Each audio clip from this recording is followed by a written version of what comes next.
Good afternoon.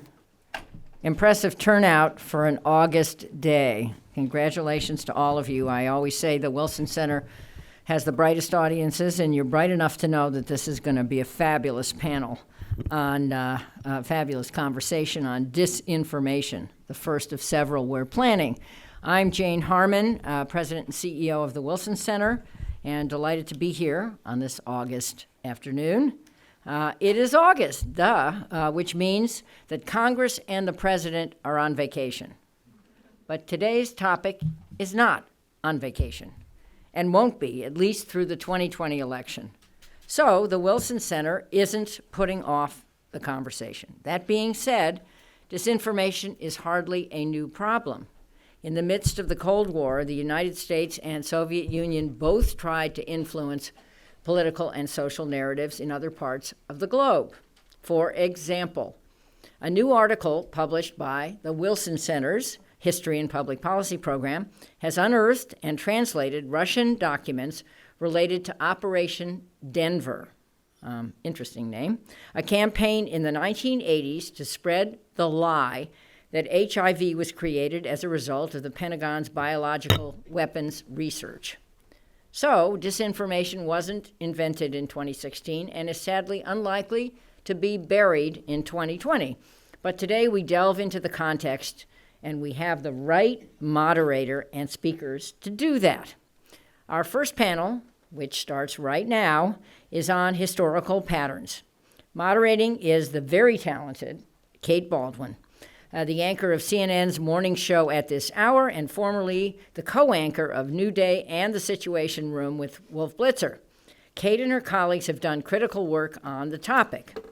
Earlier this year, CNN created an interactive website that shows the danger of deep fakes, doctored but realistic videos that can show public figures saying and doing things they never did.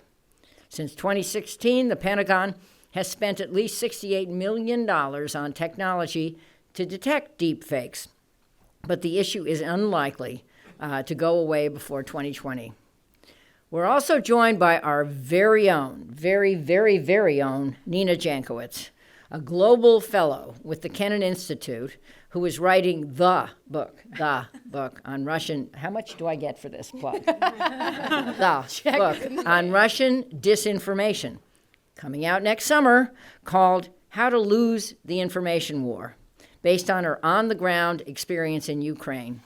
And we welcome Jessica Beyer, a lecturer and research scientist at the University of Washington's Jackson School of International Studies, whose research has focused on international cybersecurity and non-state actors, as well as online political activism. And finally, Ginny Bedaines is the Director of Strategic Projects, Cybersecurity and Democracy, put that on a calling card, at Microsoft.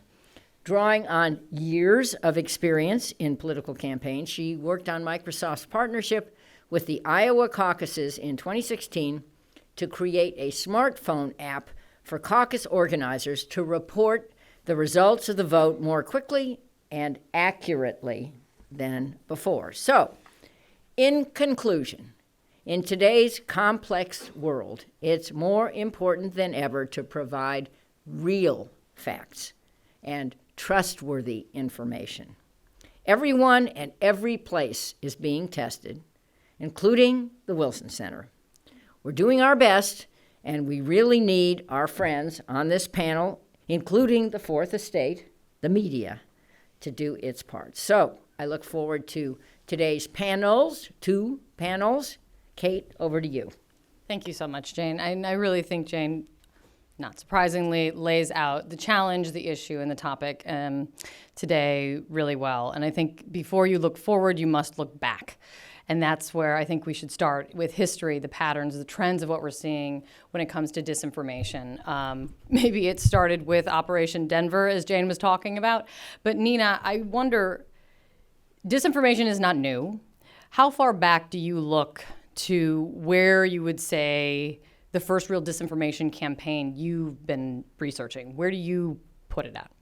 Well, I think a lot of people want to go back to the Soviet period and compare what we were seeing then with what we're seeing now, but there's an important difference. While a lot of the tactics are the same, the tools have changed. Social media allows the information that's getting put out there, and it's not all fake, we have to say. It's all usually grounded in a kernel of truth or real feelings, real discontent that is weaponized by bad actors, including Russia and other foreign actors. And the social media allows those bad actors to spread those messages much more quickly. They allow them to travel at lightning speed and also allow those messages to be targeted to the very people who will find them most appealing. And that's what makes what we're seeing today so much more difficult to counter. Now, looking at the modern era and disinformation 2.0, as you might call it, my book starts in 2007 in Estonia with the Bronze Soldier crisis, when a lot of false stories about how ethnic Russians in democratic Estonia were being treated in this new era were spread among the population there, and led to riots and led to some real social discord that the Estonian government then had to counter. And they did that not by, trying to stamp out the voices of the press or trying to counter narratives that actually, again, were grounded in truth about how the Russian population there was feeling, but they did that by bringing those ethnic Russians back into the fold, by focusing on integration and education, which is something I'm sure we'll come back to later today. I can promise that, that's for sure. Jessica, we all know at this point, especially everyone in this room, we all know what disinformation means generally and broadly, but can you define the term for us? Because this is what I'm most interested in. Because you say it's not always, it's not always what it seems. It's what's the difference between disinformation and propaganda? Right. There's nothing an academic loves more than being asked to define something. So this is a great moment. You're welcome. So most people talk about disinformation as information that is false and with an intent to deceive attached to it. Academics talk about misinformation as bad information that's spread unwittingly. The difference between disinformation and propaganda, there are people who also divide that out, right? Like, you have propaganda often is an organized effort to, spread disinformation or information that actually isn't necessarily entirely untrue, or maybe it's the way that it's talked about. I mean, this is another tactic. So you focus on disorder rather than a narrative of like people protesting for their rights. So there's different ways that you can also look at different events and stress certain things over others. I think one of the things that academics are starting to point out is that we have these, this conversation about disinformation or misinformation, and we think, well, disinformation is something that the bad actors are doing, and misinformation is like my, aunt or something who's sharing a story on Facebook that isn't true but doesn't know. But there are, scholars, people like Alice Marwick, who say, we need to look at the social context that people are a part of. So people share information not just because they think it's true, but also because it resonates with them or it signals their place in a group. Shows that they're part of some overall group rather than other ones. And also, if you're looking at, say, disinformation in places that are vulnerable to violence, people are also, maybe they're sharing, it's misinformation. They don't know that the thing they're sharing about someone coming to kidnap children isn't true, but that information is often grounded in existing, societal hatreds. So there is the idea that it's the people, purveyors of disinformation that are the malicious ones or isn't exactly true, right? Because even misinformation can also be dangerous as well. What are the tactics, Jenny, how have the tactics changed? I'm really interested from your perspective. And we're talking about how the information spreads, but have the tactics changed, and how you guys take it on? Well, talking about going from how things used to be to how they are now, some things have never changed, right? Espionage is always a thing that's existed. That's not new. What is new is weaponization of the information that you get. So it's not new that even political campaigns are hacked. That's something that has happened in previous cycles in the U.S. in recent history. But what is new is the tactics that the enemy uses when they get a hold of that information. And so one thing that we think about is anticipation.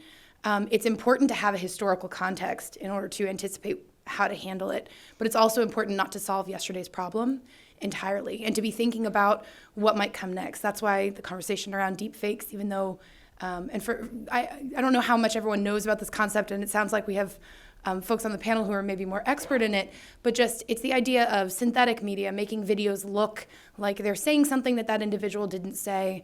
And while we've not actually seen a rise in that yet, it's anticipating that that's what's coming next. And so that's how we're focused on these issues right now, is thinking about what is next, how will the playbook from before be changed and made new in the next cycle.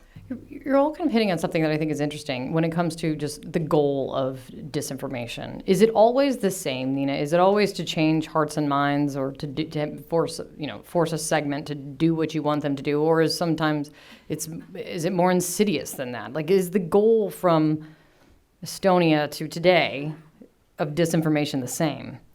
So I think what's actually interesting about what we're seeing from the Kremlin is that it's not to change hearts and minds. That's how I would draw the line between propaganda and disinformation. Propaganda is agitating on behalf of a certain cause, whether that's a government or some sort of political movement, et cetera.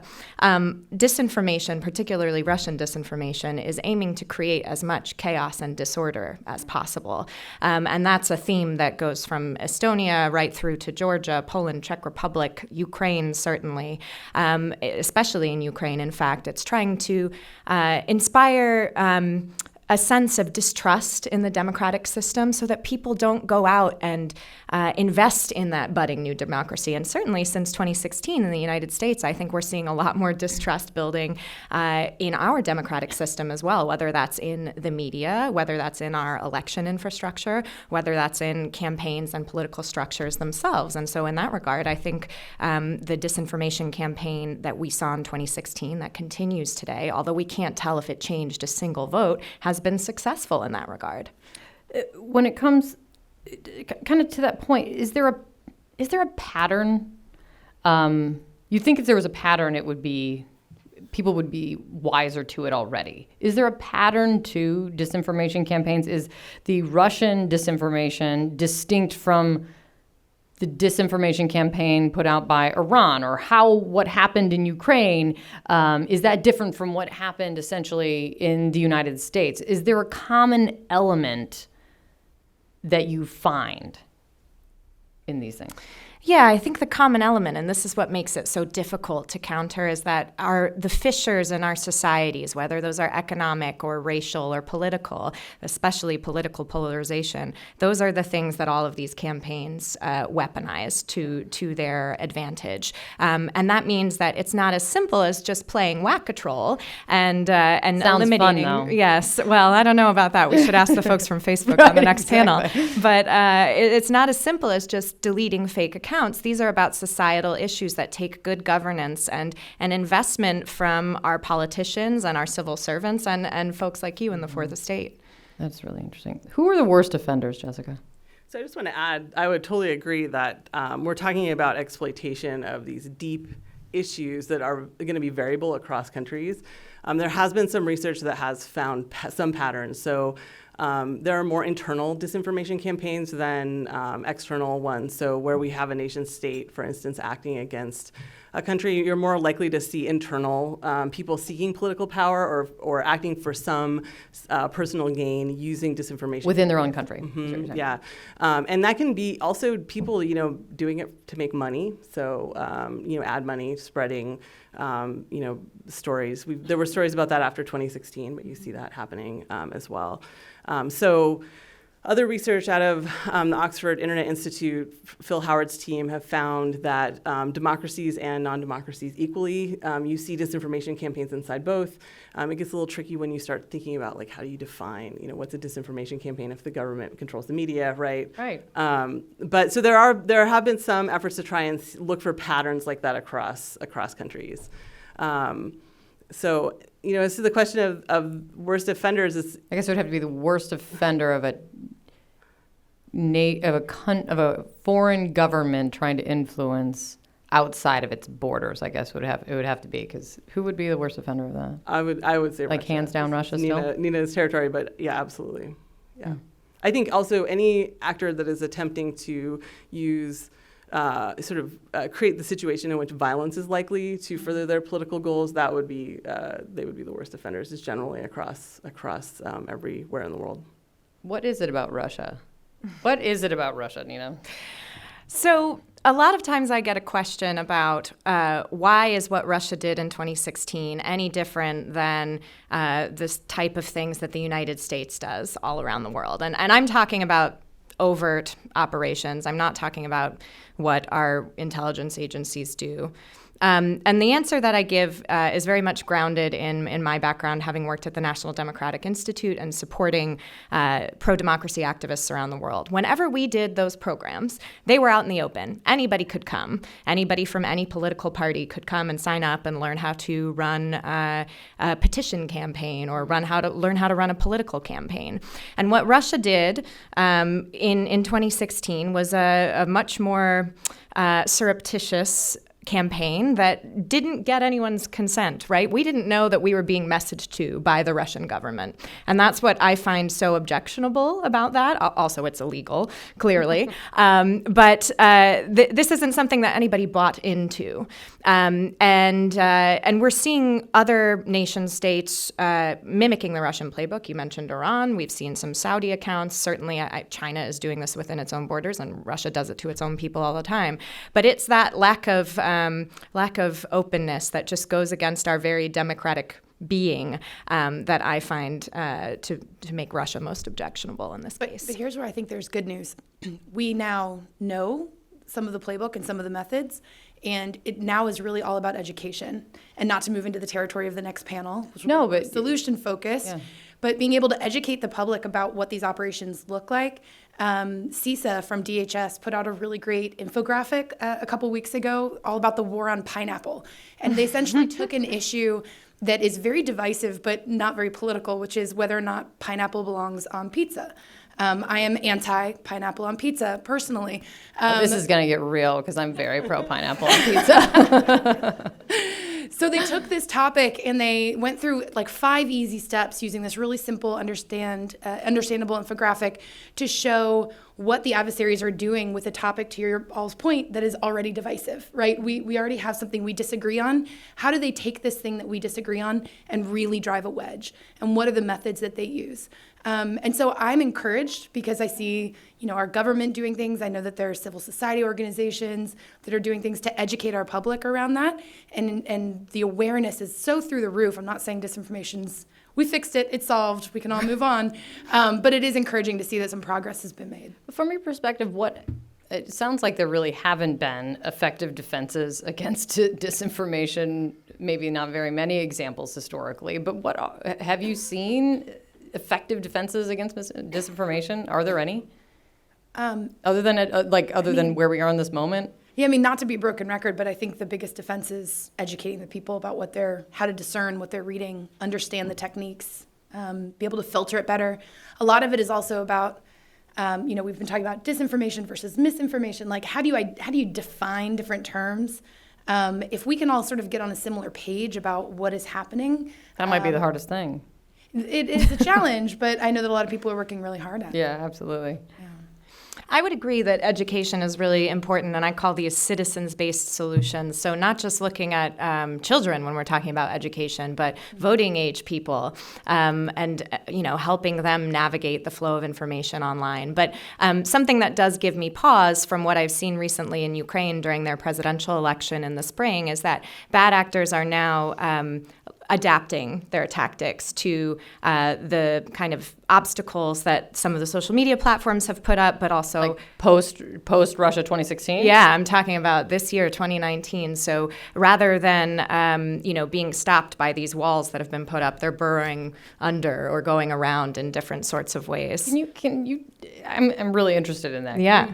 What are the is there a way describe to us how are they burrowing? How Sure. are they learning? What did they take from the Russia playbook that they have now grown, built upon?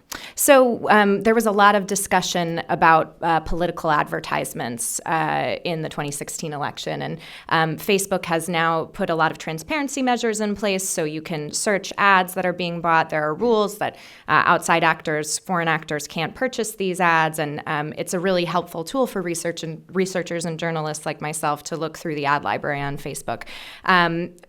Anticipating this, Russia, according to the Ukrainian Security Service and based on some activity that I saw when I was getting fed ads and looking through all of that information in Ukrainian and Russian when I was in Ukraine during the 2019 presidential election there, Russia is trying to rent people's Facebook accounts in order to use them as ad mules, offering them about $100 a month or so, which in Ukrainian terms is a third of an average Ukrainian salary, in order to use their accounts to get around those ad restrictions. Now, the security service found this out, alerted Facebook. I don't think that's going to necessarily stop Russia. It's against Facebook's terms of service, certainly. But this is something that worries me because people who, might not have any strong political preferences and want to get some extra cash, a college student or someone in a second or third world country is going to be happy to rent out that Facebook account. That seems, it's like a hacker for hire. That's a scary thing. And then there's a lot of manipulation going on in groups, which now are kind of moving up in the Facebook hierarchy in terms of what people are seeing. So folks are being told or manipulated to share more content that they're seeing in secret and closed Facebook groups, and that's harder for researchers like me to track and notify the correct people about. And there's also more trust in those groups, right? So people are in a group about a politician that they like, and somebody says, "Here, share this meme," and they don't know where it's coming from, but this is their trusted group. So things like that are really scary to me, and it's the non-monetized content where news is traveling organically, and it's, again, based on people's real feelings and worries that is then being amplified in a very authentic way. There's all these policies against inauthentic behavior on the platforms, but this is authentic. And how do we educate them to know that they're being manipulated? It's unfortunately, for folks who are pro-education like myself, more difficult than a 5-step process. It's got to be much more holistic. But I'm not totally dismayed yet. Yeah. Just wait till the end of our discussion. Then she's going to completely throw in the towel. Just kidding. Jessica, how would you say what social media has meant in terms of disinformation? Yeah, I think we've all sort of pointed out that one of the things that has really changed is the birth of the internet and the rise of social media platforms means that we take those trusted groups that Nina is talking about and we put them into that structure, and then we sort of daisy chain them together, and it makes this really great structure for information to move, sometimes good information, but also bad information. And, I'm sure everybody here has had the experience of someone who you trust. You're like, this is a smart person. They know a lot about this thing. They share a story on Facebook or in another place, and, you read the headline and share it, right? Because you trust that person. And that, there's research out there that shows that type of process is that's like the perfect fertile ground for disinformation to spread. And it's also something that's very hard to tackle, right? Like, as I tell my students, we don't want people to not trust each other. Societies need trust to function well, particularly democracies. So how do we, give people the critical thinking skills to ask that question, particularly in, I've been doing research into Facebook groups, Facebook parenting groups where misinformation can spread quite easily. People who are very worried and maybe sleep deprived, right? Asking questions about their children's health that can take you down a bad path very quickly. I think also with the education thing, we see that being very successful in certain places. There was just a big profile of Finland, in their efforts. But in a lot of the world, the education systems are already very strapped, and they're trying very hard to do a lot of different things. And so to ask that you add this other thing in is also a big challenge. That maybe here that's something that we can do. Although our own education system has some issues, it's going to be. As we move this out, disinformation is a problem, a global problem. It's going to be hard to ask other countries to do that as well if they want to solve this issue. How much faster we know obviously information moves, just look at the news cycle. We can see how fast information moves and how fast our lives move now. But if you had to compare, how much faster does disinformation kind of take off today because of social media platforms versus pre-internet, pre-social media, when disinformation was still alive and well? Yeah, what's the saying? A rumor will make it around the world before the truth can get its pants on. Like, that's just amplified by how we're connected. It's not just social media. It's just the fact that we are now, you can send an email faster, right? You could text somebody. I think the biggest social platform is actually your text messaging, right? I've heard that somewhere, like the way that people communicate. So information just travels faster between us, and there are benefits to that. But it also means that the bad stuff gets through. It's not, yeah. Yeah. I followed a lot of your writings, and you've been very critical of social media platforms and how they handled or mishandled or slow to handle disinformation on their platforms. Do you think Facebook, Twitter, others, do you think 2016 that they should have known better? It's a difficult question. In hindsight, of course, right? But I do think that in that political moment, I understand and sympathize with what happened because even our own government couldn't make a call to say that a foreign government was agitating on behalf of one candidate or another. I wish that the platforms had been quicker to respond when it became clear what had happened post-election. And I think the solutions that have been put into place have been a bit slow, and things get through the cracks. That being said, we're having a much more open and productive conversation about these things now. I think the fact that the platforms are open to a regulation conversation is good.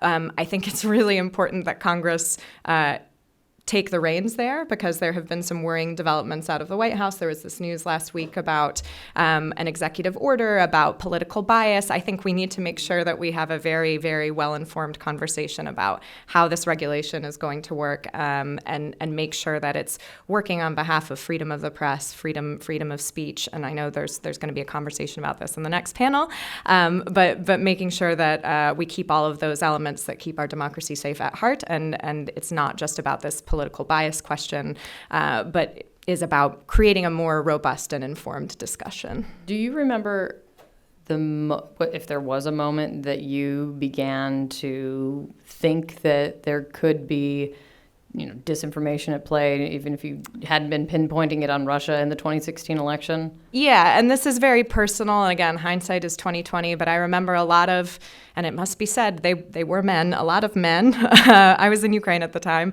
working as a strategic communications advisor to the Ukrainian government as part of a Fulbright grant. So Russia and Ukraine were very much on my mind. I was posting a lot on platforms about my experiences there, and a lot of men, particularly that I went to high school with, suddenly were chiming in on all of my profiles and sharing links to RT and Sputnik about actually how we should reconsider the Russian government's actions. And I said, where is this coming from? What do you know that this is a Russian government platform? And it must be said, RT and Sputnik are by far some of the least effective means of Russian disinformation. But that's when my spidey senses started to tingle a little bit, and certainly it reflected a lot of the stuff that we had been seeing in Ukraine, where these links to Russian, essentially propaganda outlets, were being surfaced by actors who again, like local actors who had a sense of discontent for one reason or another. That's really interesting. We had a similar thing happen. In the intro, it was mentioned that we had done some work with the Iowa caucuses, where we were creating an app for the caucuses to provide the results to their headquarters. So it wasn't actually how the votes were being cast or counted. Of course, on the Dem side, they do that with their feet anyway. It was how they communicate that to It was like how they central. take those results back to headquarters in order to make sure that the accurate results were received and released to the press in a timely manner. And in the weeks leading up to the caucuses, there started to be some Twitter activity saying that Microsoft was trying to win the election for Marco Rubio. And it was really weird. It was like all these, and of course I was one of the only ones paying any attention to this. I was the one searching for different terms. And I was trying to understand how all of these random Twitter accounts essentially had the same talking points. They were slightly different, but they weren't entirely different. And they were all on the same talking point, which was that Microsoft was trying to win the Iowa caucuses for Marco Rubio. Someone even created a meme that said Marcosoft. And it didn't ever really take off. It did, I think, hit Drudge at one point. And, again, it never made it into the mainstream. It didn't become a big issue. But I remember just talking to all of my colleagues at the time and saying, something really weird is happening here. I don't know why these random people on Twitter seem to have this idea. There's no article they're linking back to. Where is this coming from? And so that's when my senses started going off that something weird was happening without any context of who was originating it. I can only imagine how many different people had some kind of "this is really weird, something is going on" kind of conversations. It's not just a public sector problem, right? It's a private sector problem as well. When did you begin to think this isn't just a public sector problem, this is a private sector problem that we need to be tackling? It's a good question. I mean, the role that, frankly, it answers the question just to say the role that I was in before the election versus the role that I'm in now. Because leading up to 2016, I worked on campaign tech for the company. And so I worked with political campaigns on how they use technology, sort of an evangelist for our tech. And that included some security features, but that was not our focus. Clearly, my title now is cybersecurity and democracy. We're focused on campaign security, election security, and disinformation defense. So the whole fact that team got spun up following not just the 2016 elections in the US, but also a lot of what was going on in Europe and Ukraine and other places where this was clearly becoming an issue. Just as a company, we recognized that we had a role to play to help protect democratic institutions.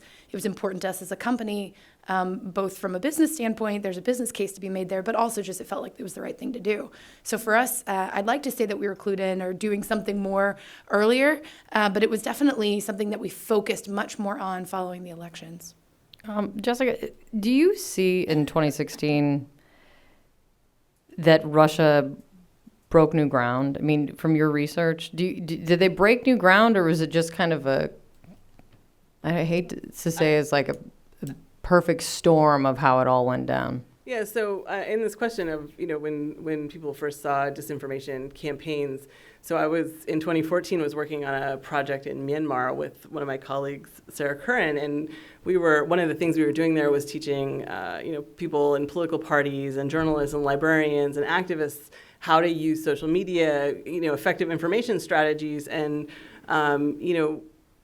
the people there were talking about a disinformation problem, that there were these rumors about Muslims that were spreading. I was there right after there was the big riot in Mandalay over these rumors. And, at the time, all the Americans were like, wow, this is a tough problem. This really, is terrible for Myanmar, right? So I think, it's not, we talk about the Cold War, it's not a new thing. It's just that we've seen the consolidation of people into major social media platforms. This creates bigger channels for disinformation to spread. We see a nation-state actor that is, very savvy and has thought very hard about how to exploit, that landscape and exploit societal divisions. For instance, in the United States, where we have low trust in media, low trust in government. It's a lot of division. This is like the perfect ground for disinformation. So it's a long-standing problem, but I think in 2016 we start to see, but also Nina's tracking before that, just the practicing of these tactics and refining them and then sort of broadcasting them more broadly across Europe and the United States, but also other parts of the world. You talked about the intelligence community determined that Russia interfered in the election, but there was did not weigh in, did not render any judgment on whether a vote was ever changed. How then do you measure? You could take the 2016 election example or another one. How do you measure whether a disinformation campaign is a successful one? I think it's measured by whether the conversation is changed. So if you look at the different interventions in 2016 that Russia managed to pull off, we had the hack and leak operation that targeted the DNC. Right. We had all of these memes and different sorts of social media content that were being shared. And again, I'm going to make the point that the ads were actually the least successful part of that. If you look at the organic engagement on a lot of those posts, it was much, much higher than what they achieved through purchasing $100,000 of ads. Because of all of that stuff, the campaigns changed how they were talking about themselves. People changed how they were talking about the election, and the media certainly changed what they were covering. We were covering emails that wouldn't have otherwise been made public, and the conversation changed. And as a result, I think we have to assume that the way people thought about the election, if not some votes, were changed. I am not of the opinion that it is productive to try to make that calculation of whether the election was swung by a foreign actor or not. I think it's disturbing enough that the conversation around our democratic process clearly was altered that much, even if you just take the DNC hack and leak. But there was all this other stuff on top of it as well. That's really interesting. What do you think? What do you guys think about that? Like, how do you, not that, everyone's looking for a report card on if their disinformation campaign was a successful one today, but how do you is that the way to judge if it's successful or not? So I think nobody's really been successful in saying, like, can we count, So how do we know conclusively we can say Russia caused this many votes to go this way or that way? I think that I agree this is not a very fruitful way to think about disinformation. I think what we can say is we can see how information is moving. We can understand, ways in which certain types of platforms are being used to spread that disinformation. We can see people reacting to, the spread of, for instance, memes on Twitter. I mean, Twitter is a great platform for disinformation because it's a smaller platform, but it has, politicians and journalists and academics, all people who amplify information are all there. So it's a great place for saying, like, Microsoft's working for Marco Rubio and to try and get someone's attention, versus like Facebook, where a lot of stuff is even now still hidden. We don't know exactly what is being spread. My sense is that, can we, qualitatively or quantitatively say, what exactly happened there? Probably not, but we can say that we're in a different landscape in which, you have organized actors working to spread disinformation. Nation states have a lot of resources. We also see places like, the politically incorrect board on 4chan and 8chan or Infinity Chan that are, also putting out disinformation, maybe just for fun or maybe for political ends. And we have an infrastructure that really facilitates that. And so we're in like it's a different landscape. And also once, everyone sees Russia do it, other countries, it's a democratic set of tactics, right? They can use them as well. Well, it goes back to the question of what is the goal. And if the goal is sowing chaos, which I think we can all agree at least was one of the goals, the fact that it's August of 2019 and we're on a panel spending this much time talking about what happened, I think it was successful, right? I mean, if that was the metric by which you were measuring, and whether they had other goals in mind and whether the election changed or not is a different topic. But I think at least that big goal of sowing chaos and confusion and changing the conversation, I think we can all pretty much agree that they succeeded on that one. Jessica, what's more dangerous? Is a disinformation campaign from a government, like from a nation state, or one from a non-state actor? Is it always clear who's kind of running the operation? Yeah, no, it's not always clear. So, governments, Russia's an example, will use non-state actors. What those relationships are not entirely clear. They could be hiring a marketing firm. They could be putting pressure on someone to do something. That is one of the attribution issues we have in cybersecurity in general. So how do we know, when it's a nation state doing something versus a criminal within their border, then what type of responsibility, if it is just a criminal, does that government have? If they're like, we can't find them, right? Then, what does the international community do in the face of that? That issue, just a general cybersecurity issue, plagues disinformation. Nation states have enormous resources that most other actors don't have. And so if a nation state focuses its will, if we're going to personify it onto doing something like that, they can pour a lot of resources into that. And that resources isn't just money, it can also be time, people, talent. And so I would say that in a broad scheme, that they're the most dangerous. But inside countries, when we're dealing with, say, political actors who are also using disinformation, that's also quite dangerous as well. So, the sowing chaos, undermining trust in institutions, I mean, this is one thing that, is a probable outcome of a well-executed disinformation campaign. And if you look inside other countries, you see a particular political faction spreading, disinformation, that can cause people to die, right? Which we haven't exactly seen in the United States. So, but nation states, I always think are they just have a lot of resources. So. What do you guys think? I think Jessica brings up a really good point about local and political actors, and I think that's one of the reasons addressing the disinformation problem in the United States has been so difficult, because we've seen many domestic actors using the same tactics that Russia is using.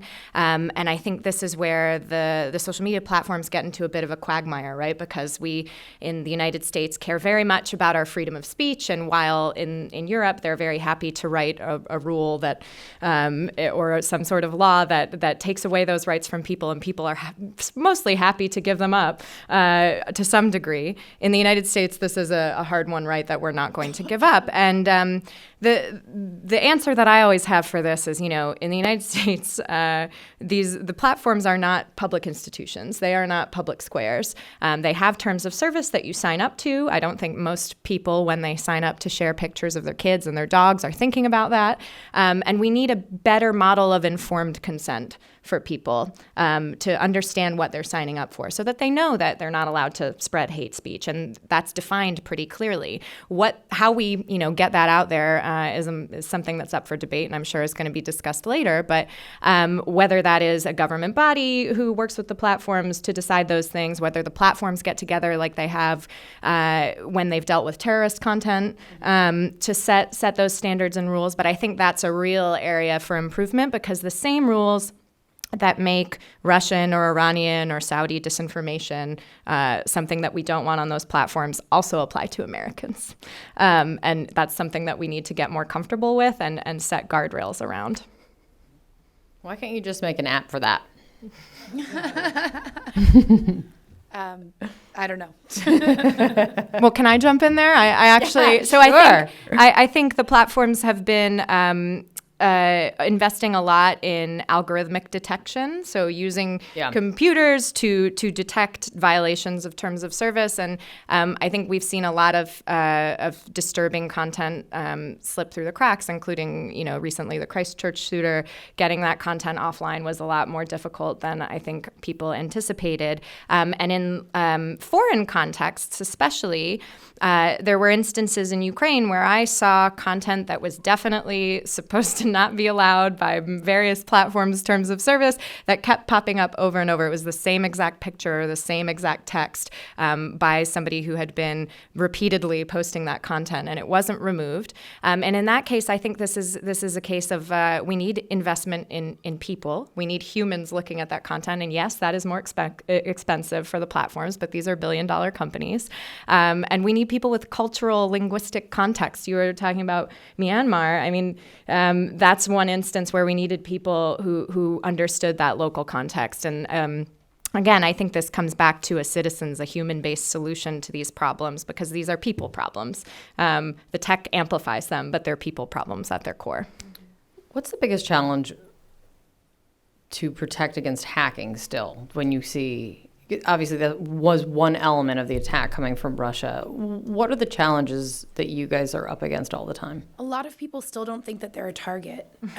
They just don't. They, in part because they don't understand the methods by which the attackers will try and get to them. So there's this like a difference between like a phishing email or something like that? Right, or like the idea of password sprays. Like essentially all someone needs is your domain.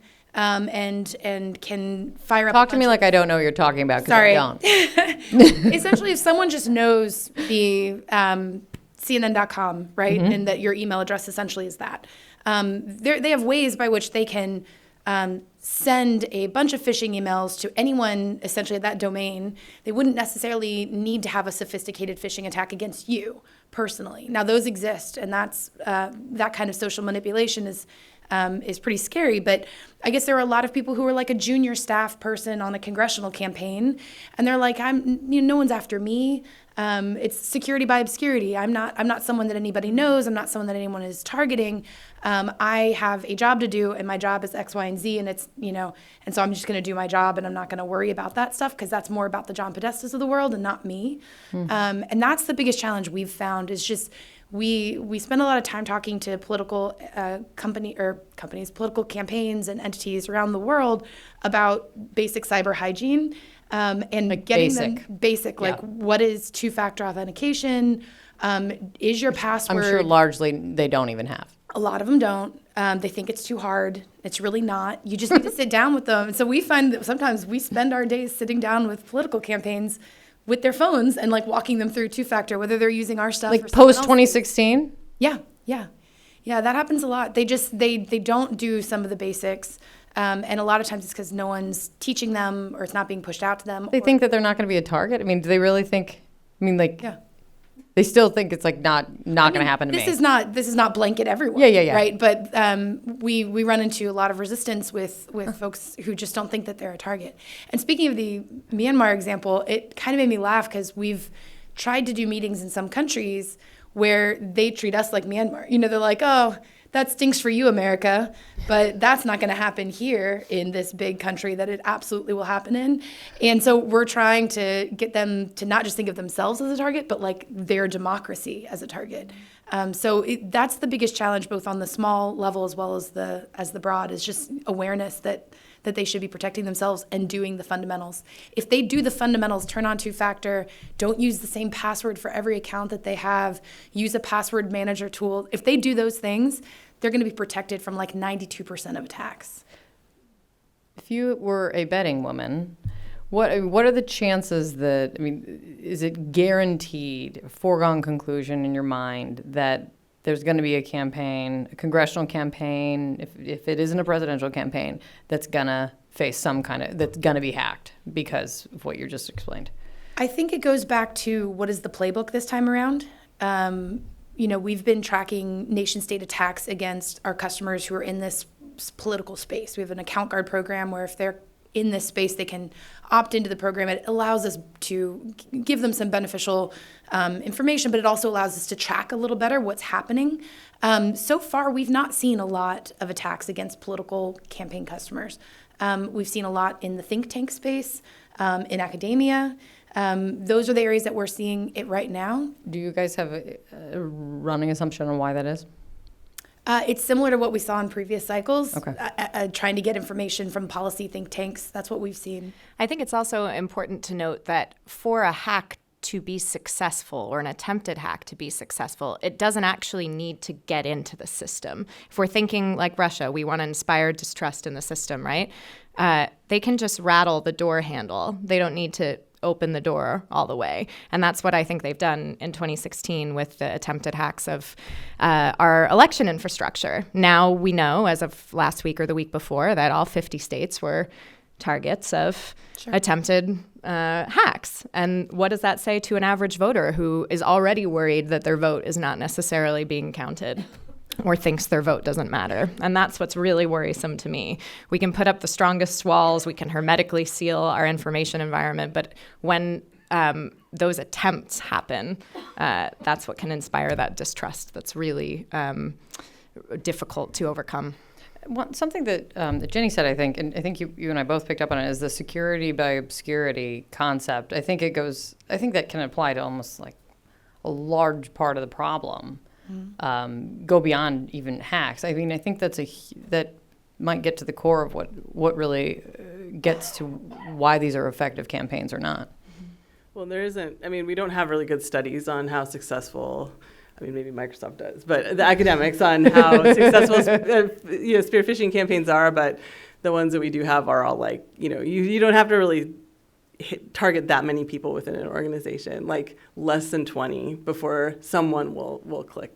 So, like in academia, our IT people are just like, their one message is like, don't click it, right? They just keep emailing us, don't click it. And I also think, targeting academics and think tanks, this is another way of getting at information sources that have been seen as credible or trusted. So if you're trying to undermine trust in the system, you go after organizations that could be a trusted voice talking about what's really happening. And so it's not a surprise. I mean, our chief information security officer is like, our university gets hit all the time by all different types of actors after all different types of things. We've just a couple more minutes before we open it up to questions. And you mentioned, we talked about deepfakes early on.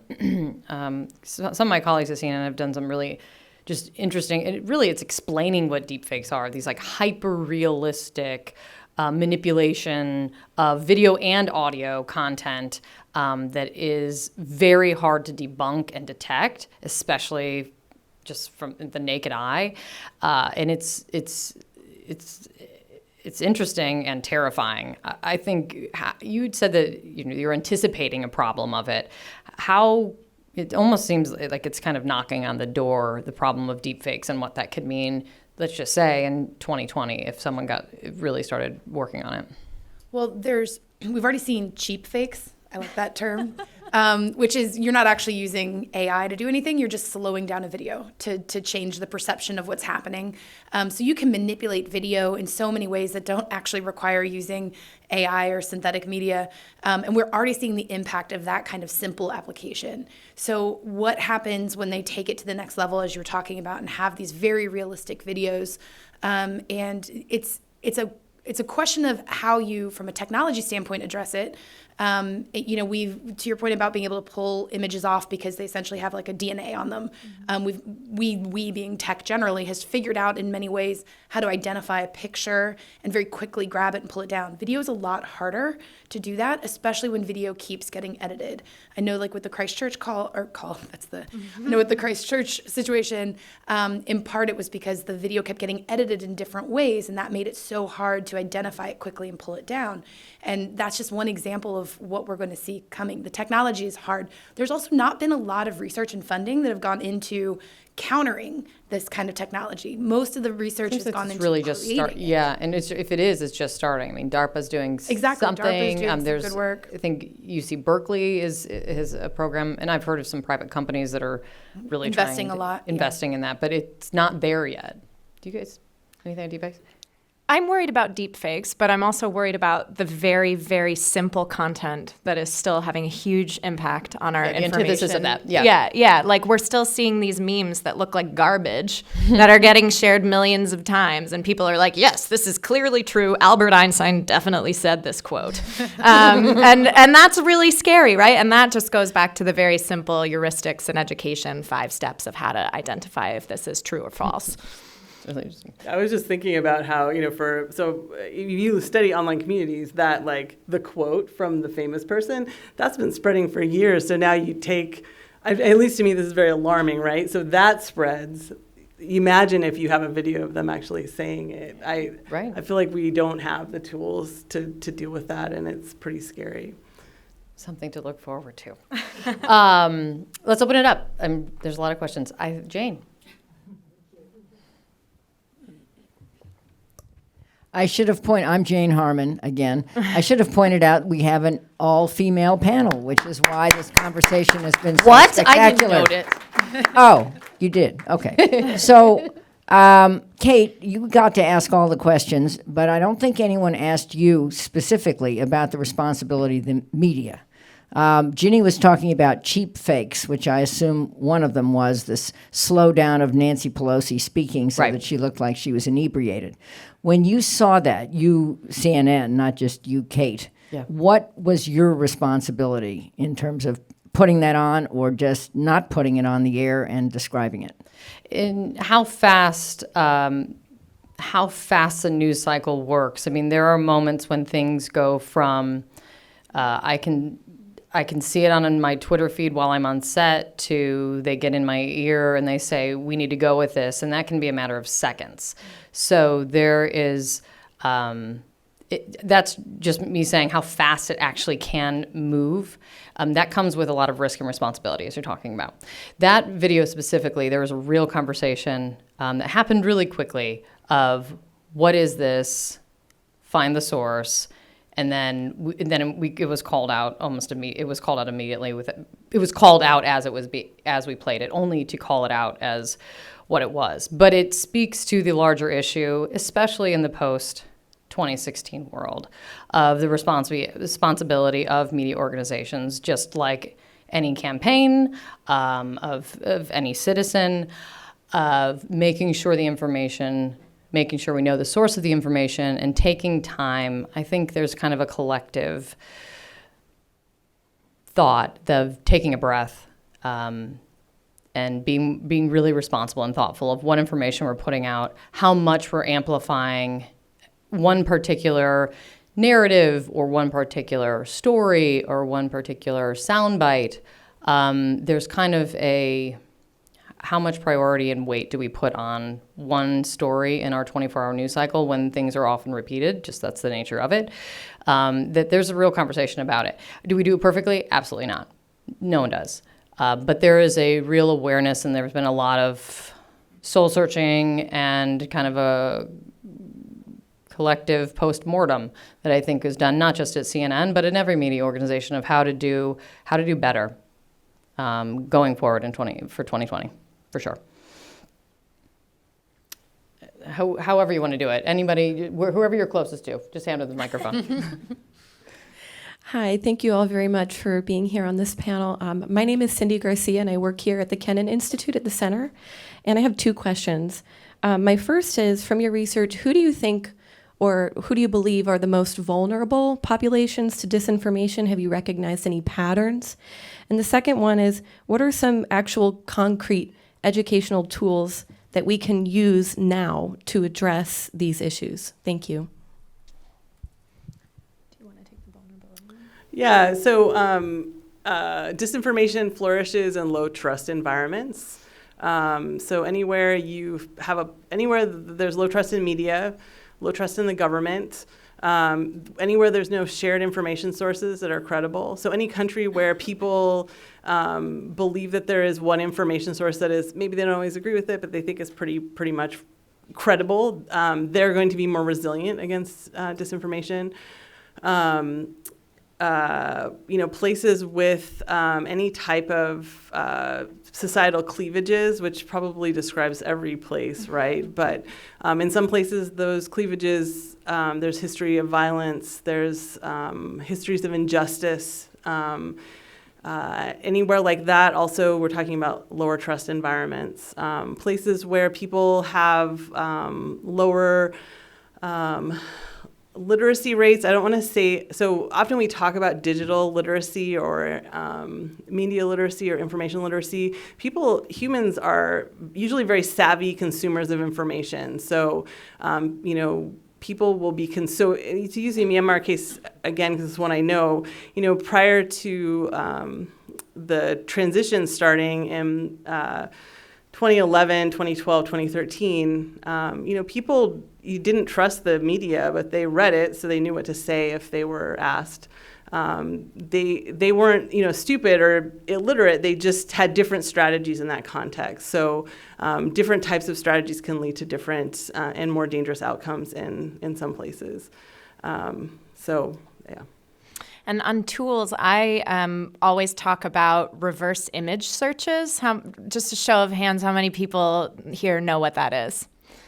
So a little less than half. That's actually really good. A reverse image search is something that you can do on almost any search engine that you've got downloaded on your browser. It can show you when the first known instance of that image is from the internet. So when you're seeing images recycled, a lot of times, for instance, the Russian government will use pictures from different conflicts and wars to show really terrible scenes in Syria or Ukraine that are actually from years and years and years ago.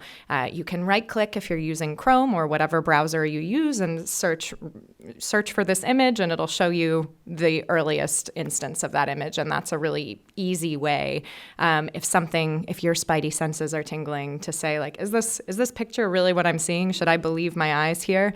And there are a couple of other methods like that I think are easy for anybody who has a modicum of computer literacy. Hi, good afternoon. My name is Alfredo Dia. I'm with NALPA, National American Legion Press Association. I mentioned in comment, I'm a veteran. I work with the PSYOP units with the United States Army. Disinformation is a tool that's always going to exist. Hackers are a way to collect information. And the cyberspace is full with different intelligence gathering to do this disinformation. The United States have their own disinformation. Russia have their own disinformation. We have nothing to copy from the Russians. Now, look what did happen in the Obama administration. They carry out a strong disinformation against the campaign of Trump. Now, let's be clear. What is disinformation and what is misinformation? Misinformation could be you misinform, it's a mistake. But disinformation is crystal clear that it's done in purpose. And you have black information, which means all lies, and gray information, which is a combination on some aspects is true and some aspects are a lie. My question is this.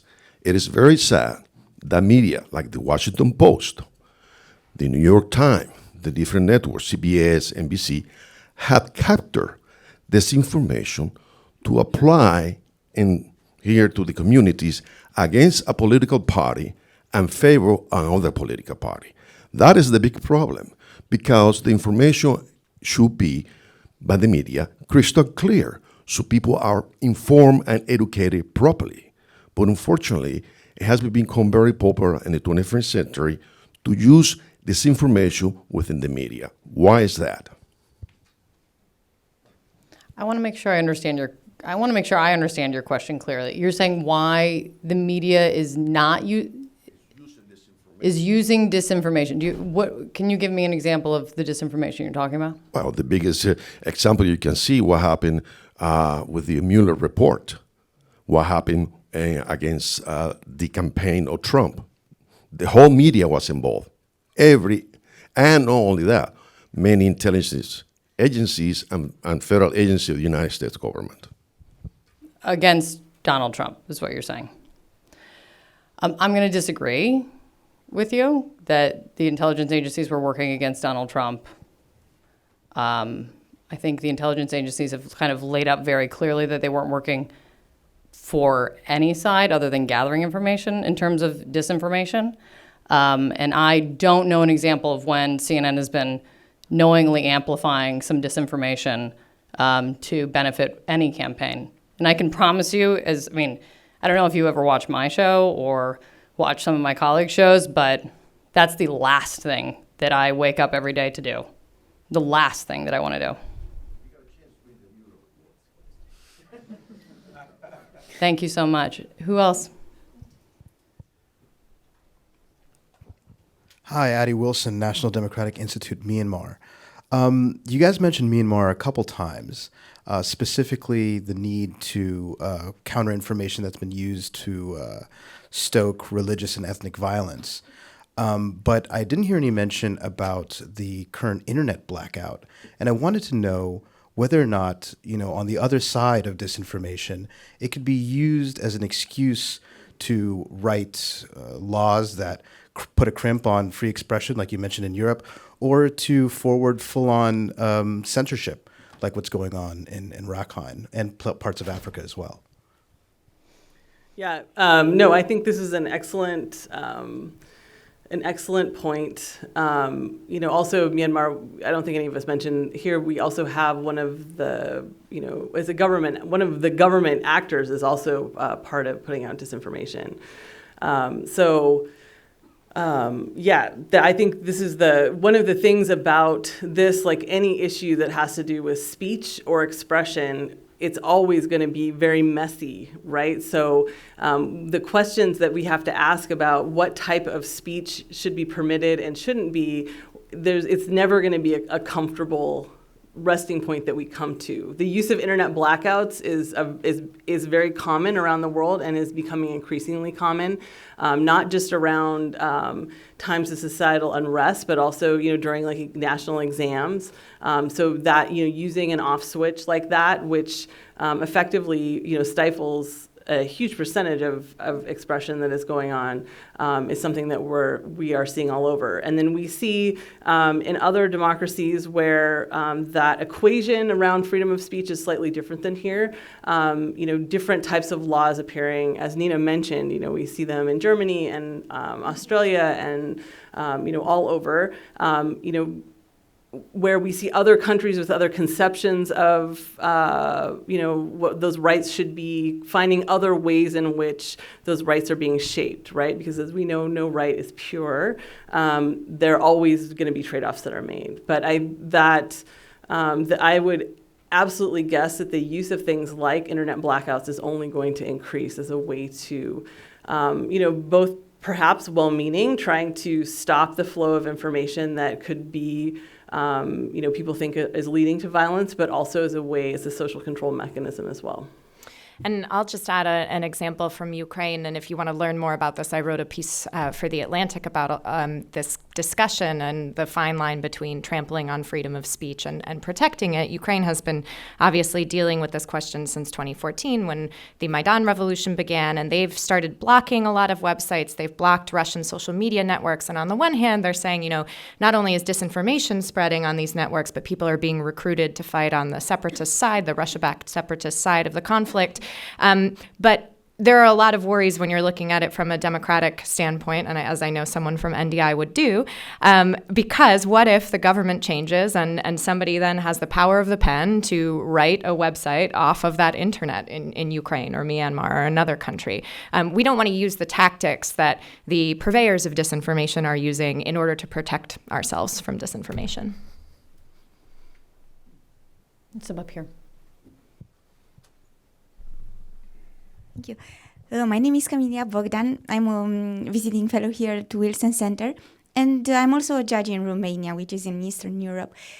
And I have a very, very particular question for you. How do you address this problem in terms of remedies? In Romania, we had a lot of problems, not only with the propaganda, but with the money laundering and with the thing that these people that are carrying out this propaganda are paid by crooks. So I have thought about two possibilities. I have identified the domains and the administrators of the domains, and I'm trying to find the beneficial owner in order to to prohibit the domain, and also to think about a way of bring these actions into court, or at least before the prosecutors. But in countries like Romania or in Russia or in Eastern Europe, usually we have an endemic corruption. But I'm thinking that the propaganda that they are carrying also affects your financial integrity because they are paid in dollars. So I'm thinking if you have some best practices to share with me in terms of remedies, because we've all seen the solution, and the scholarships is pretty clear on that side. But in terms of remedies, we have to find a solution. Thank you. Solutions is a Big question. Is a big question, but what do you have? Certainly the money laundering question is intrinsically connected to disinformation. And in Georgia, for instance, there were protests, the Republic of, not the state, protests in June about Russian influence in the country. Of course, Russia has annexed part of Georgia illegally, but what people were protesting was a creeping Russian influence through finance that then is replicated and amplified through disinformation. So somebody importing Georgian wine into Russia would then say, hey, why don't you plant these stories in the news outlet that you own? There's a lot of problems, obviously, with a situation like that. And I think the answer is more transparency. And I'm not a lawyer, but I think, transparency around ownership of domains and companies and financial flows is something that we can all aspire to and do better. And the United States and the UK have a big role to play in that we've not yet stepped up to. Anyone else? Okay.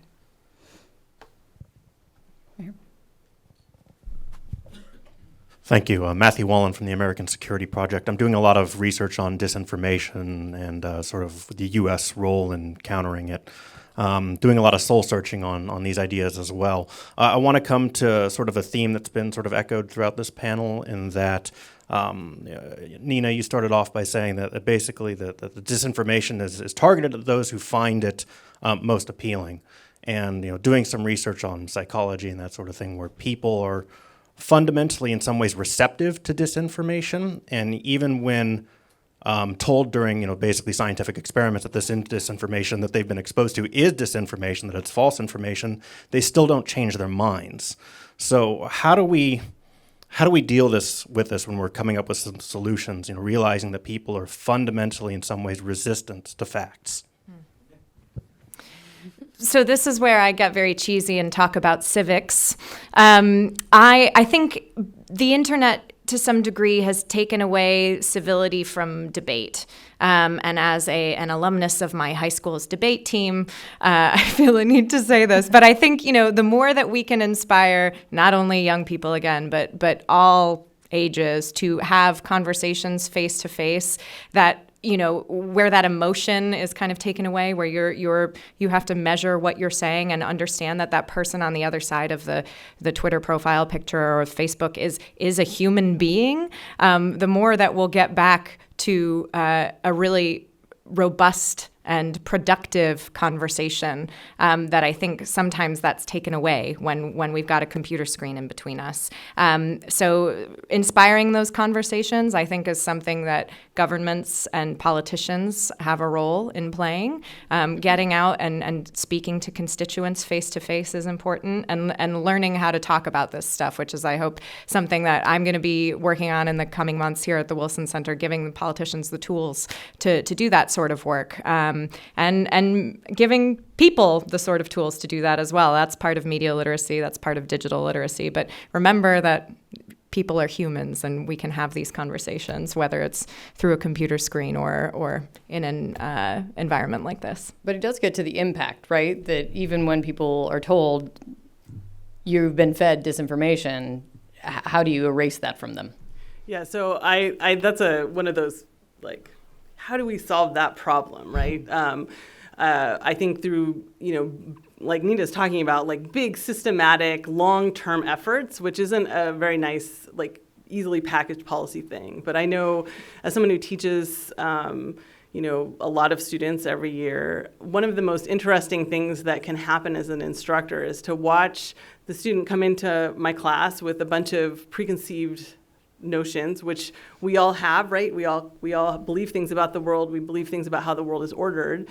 And then instead of me telling them that, that this is wrong or that's wrong, instead having them do, exercises and work that allow them to unpack their own beliefs and understand where evidence comes from, how we produce knowledge, you see students have these moments where they're often will change their minds about things that they previously believed, will just like get lit up with that sort of like secret superpower that they've gained about trying to understand the world. And I think that, so the education system itself, building work in at every level, which I think a lot of people do, trying to teach people how to take management of, how do we verify information is true or not into their own hands. But certainly, you're right. The studies say that we don't believe when we're told that something's not true, and we often will double down. And it's more about like our trusted networks and our immediate community that makes a difference. So. Speaking of being cheesy, when I talk about why our program exists and why we do what we do, I have a tendency to say, this is a multi-pronged approach. You need government, you need civil society, you need academia, you need tech, because the reality is it's messy. There's not a single solution to that question or really any of the other ones that have been brought up. But there are little micro roles that we can all play. So we can get out from behind a screen and actually interact with someone in a different bubble than us. We can learn from our professors and other people around us. One thing that we think about is how do we make sure that when someone does a search on our platform, that they get accurate information. That is just a thing that we can do. It's a role that we can play. We can make sure that when someone's looking for where they go to vote, that the information that's up front on the Bing platform is actually the location they should go to vote, and that we've worked with the Secretary of State's office or whoever to make sure that we're accurately putting that information out there. So there's some tactical things that can be done, and there's some sort of philosophical solutions. But the reality is it's going to be a combination of groups and individuals acting in different ways to try and get to that. Jenny, Jessica, Nina, thank you guys so much. Thank you.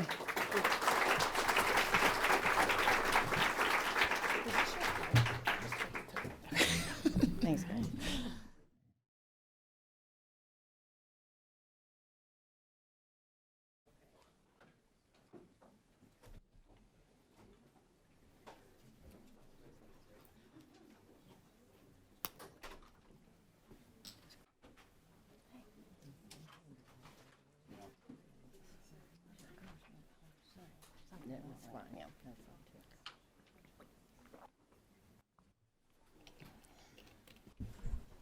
The show continues. New panel is coming up. But wait, there's more. Yeah, new name tags. We're welcoming one male to the panel. It's okay. We can do it. So listening to the last conversation, which was not cheesy, I was thinking about why the Wilson Center matters. Here comes the softball. Because we have panels like that, and we welcome points of view on the panel and from the audience, and we're open-minded, and we try to put out there not one right answer, but a number of policy options that people should think about. And if we get you thinking more about things, we're doing our job. And I think it's a job that is desperately needed in this town where people seem to crouch in their corners and lob grenades. And as I have said often, from my 9 terms in the United States Congress, I learned a lot. I was honored to serve there. But then when I had the opportunity to come here, I realized that so many of the things I wanted to do in Congress were better done at the moment, right here, because what I wanted to do was think seriously about the hard problems, have people to help me with that, because we all need help, or certainly I needed help, and I still do, and then to come up with some things that would really improve, I hope, the quality of discourse and the quality of life around the world. And that is what we try to do here. It's a little ambitious, but we do pretty well, and we're very proud, just so you know, to be rated #1 in the world in regional expertise. That's just a high honor for the Wilson Center, and it is earned every single day by the very smart people who run our programs. Speaking of which, this program, in case you missed it, is part of our Science, Technology, and Innovation program, headed by Meg King, who's hiding out in the corner and is furious that I've mentioned her and outed her. But she is yet another of the very bright and I think idealistic would underrepresent what she offers. Bright, informed, and caring people who are trying to make our world better. So back to the current topic. And now we go from the context that exists to the challenges that we face. Our second panel will focus on the evolving threat of disinformation, which, as you know, we have not eliminated, including current challenges to social media platforms. In addition to deep fakes, you all now know what a deep fake and a cheap fake is. Right? Raise your hand if you don't know what a deep fake and a cheap fake is. Come on, guys. We did this together. They're in. They're all in. Yes, very smart audience. So, in addition to deep fakes, state and non-state actors nowadays infiltrate group chats on social media. We all know what group chats on social media are.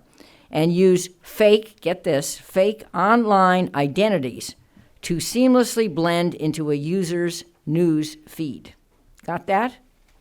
What that means is, for example, in Ukraine, Russians have attempted to rent the Facebook accounts of Ukrainian citizens so they can post political ads and circumvent Facebook's regulations. Joining our second panel is Katie Harbath, who is the Global Elections Director at Facebook and the former Chief Digital Strategist at the National Republican Senatorial Committee. Welcome, Katie. And we thank Facebook, by the way, for supporting this event and future events that we will hold on this topic. Also joining us is David Green, Civil Liberties Director at the Electronic Frontier Foundation, which is a very capable nonprofit dedicated to digital privacy and free speech. He brings significant experience litigating First Amendment issues in state and federal courts. So now we have a few more people to sit down. Drum roll. Second panel begins. Kate, back to you. Thank you so much, Jane. Yes, you guys are still stuck with me. Sorry. So we've discussed, and you guys were watching it as well, we've discussed, we know what's happened, we know what's happening. Why is it so hard to prevent, to stop when it is identified? And what are the challenges of tackling disinformation today, especially on social media platforms? And the challenges of regulation and how there should be regulation. Who should be regulating? Who should be in charge of making these decisions? These are really big topics, and these are two people who are at the forefront of it. Thank you guys both for being here. Katie, first to you. I mean, Facebook faced criticism like other social media platforms after 2016 for being late to the game and slow in the response in 2016. What have you guys learned? What would you say you've learned from 2016 and since? Where does that put the challenges for your platform right now? Yeah, no, and thank you so much for the Wilson Center for convening this and working with us on these issues. These are definitely ones we cannot tackle alone. We're a completely different company than what we were in 2016. I've been at the company now for 8.5 years, and I've not seen such a big shift in the work and the focus of our company on a topic like this since when we did the big mobile shift in 2012, and I would say this one was even bigger. Those changes include more expertise in everything from cybersecurity to threat intelligence, to also just local expertise on the ground, because the problems that countries face there are some similarities, but there's definitely unique ones for every single country in terms of what they may be facing. Sometimes it's not foreign interference. Sometimes it may be domestic interference of what we're looking at. It could be across different platforms, so Facebook, Instagram, WhatsApp. And so we want to make sure for each country's election, we are doing the right threat analysis for understanding what we may face and what the right ways for mitigating those are. Some of the things, one of the things we knew going into this, and we're definitely seeing, is that there's never going to be a finish line. There's never going to be a point in time where we're going to be like, we solved it, let's move on to the next thing. All the fake news and disinformation is gone, because we've gotten much better in terms of cracking down on fake accounts, more transparencies in terms of ads, et cetera. But as Jane mentioned, they're now moving to other areas. We're looking at pages and groups. How do we make sure, looking at what could be happening on Instagram, for instance, and what are the right mitigation strategies that we can be doing for all of those? And so as we're going into the U.S. 2020 election, one of the things we've been looking at and really brainstorming is trying to think about what are the different ways we think people might try to exploit the platforms, what are the mitigation areas that we can do, and also how can we be prepared for those things that we may not have expected. I would say the biggest challenge for us, particularly when you think about this domestically, is how do you actually define what is misinformation and what should you actually do about it? Now, at Facebook, and agree or disagree, and this is the debate that we want to have, we believe that I should be able to post on Facebook that the sun rises in the west, but I don't have a right for that viewpoint to be amplified. And we are really trying to think about, for much of misinformation, that's why we don't take it down, but we do reduce the virality of it. And we do try to provide related articles so that people can see alternative viewpoints of that. But not everyone agrees with the fact checkers we work with, who are external, not paid for, they're not Facebook employees. Not everyone necessarily agrees that they're neutral. Not everybody agrees with the fact check. Oftentimes stories are going to be a mixture of truth and fact. And so how do you think about those? What are the penalties that we should provide for people? And so we are trying to learn as we go and try to be doing something and also rapidly iterating. But that is a big challenge for us because there's still a lot of disagreement overall in terms of how we should handle some of this content.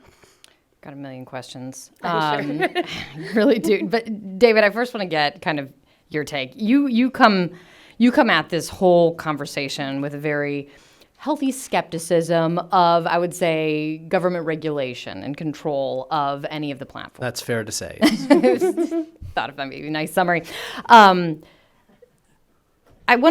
The warnings, though, I mean, you're saying it here, but the warnings, though, are all over the place, are all out there on how American voters are going to be facing more foreign disinformation rather than less in the coming election. I mean, someone kindly mentioned the Mueller report, but I'll read one important part from the Mueller testimony when he said, "They're doing it as we sit here. Over the course of my career, I've seen a number of challenges to our democracy. The Russian government's effort to interfere in our election is almost the most serious. This deserves the attention of every American." You are one American who's paying particularly close attention to this. What do you see right now? What do I see right now in terms of a role for government or a role for the platform? Or not? Yeah, well, I mean, I think anytime, no matter what the harm we're trying to prevent is, I think we have to be really careful before we sort of embrace a role for government that either decides truth or decides who can speak and who can't speak. And this election interference is just one of the many legitimate harms that we've had to confront over the course of our democracy, where we've had to make that judgment. We've had to say that government just has a limited role in certain aspects here. I don't think government should do nothing about election interference, but what I don't think we want government doing is to either sort of be the ultimate arbiter of truth, which I think is an impossible role to ask government to play in many situations. And I don't think we either want government, especially telling certain people that they're not able to speak. I do think, so there may be a role. I think there could be a role for government that's sort of limited by our established, First Amendment jurisprudence. I think there's certainly things that the companies can do and should do, and many of them seem to be trying to do. But I get nervous when we really try and put government in a role of selecting speakers or selecting speech it deems to be appropriate. Katie, as you've just said, Facebook, you guys are taking steps, filtering. I'm probably using terms that are somewhat simplified, so apologies, before government steps in, before any regulation would really be put in place, even though you all have talked about being open to some regulation. A couple questions on what you said, which I find really interesting. How do you determine, you said there's a level of expertise that you guys are bringing to this that you haven't before. Is that human expertise? Is that technological expertise? Because there's a balance between if there's an algorithm that's deciding what's disinformation and not, or if there's a human involved there. Correct. And I think it's a combination of the two. And I think it's also important to remember, even with machine learning and algorithms, that there's always humans at the beginning of creating those as well. So to give you a couple examples of where we're looking at that, after 2016, when you look at bad behavior that's happening on Facebook, most people are not using their real accounts. They're not going to use their real accounts to do it. They're going to create fake ones. And we have a pretty good sense of what a typical new user on Facebook looks like. I usually use my dad as an example. last couple Junes ago, I got him on Facebook finally. And at first, he only friended my mom, my brother, my sister, and I. He didn't post a lot right away. He was just kind of figuring out how it worked. And then he started using emojis. And then that was like, I regretted getting him on Facebook. She's banned him from, she blocked him from Facebook. Now I got him on Get him, Instagram get him. too. So now we added a whole other one. But that's a typical new user. Whereas somebody who's trying to create a fake account to potentially try to spread misinformation or just spread information quickly will friend a lot of people right away who don't really have much connections to one another. They'll join a lot of groups potentially. They'll like a lot of pages. And the activity that they're doing does not look like a typical new user. And so machine learning is a place there where we can use that to try to flag some of those things that might say to us, hey, this may not be who they are. And then those will typically go through human review where we might ask them, we might have enough signals to be like, we can shut that down right away. And in fact, we block most fake accounts at the moment of creation. Whether if they're bots that are trying to start them, we can tell that and block that. But for those that might be a little bit harder, then a human will review, maybe put them an ID checkpoint, ask them to send us your ID, prove that your name is who you says it is.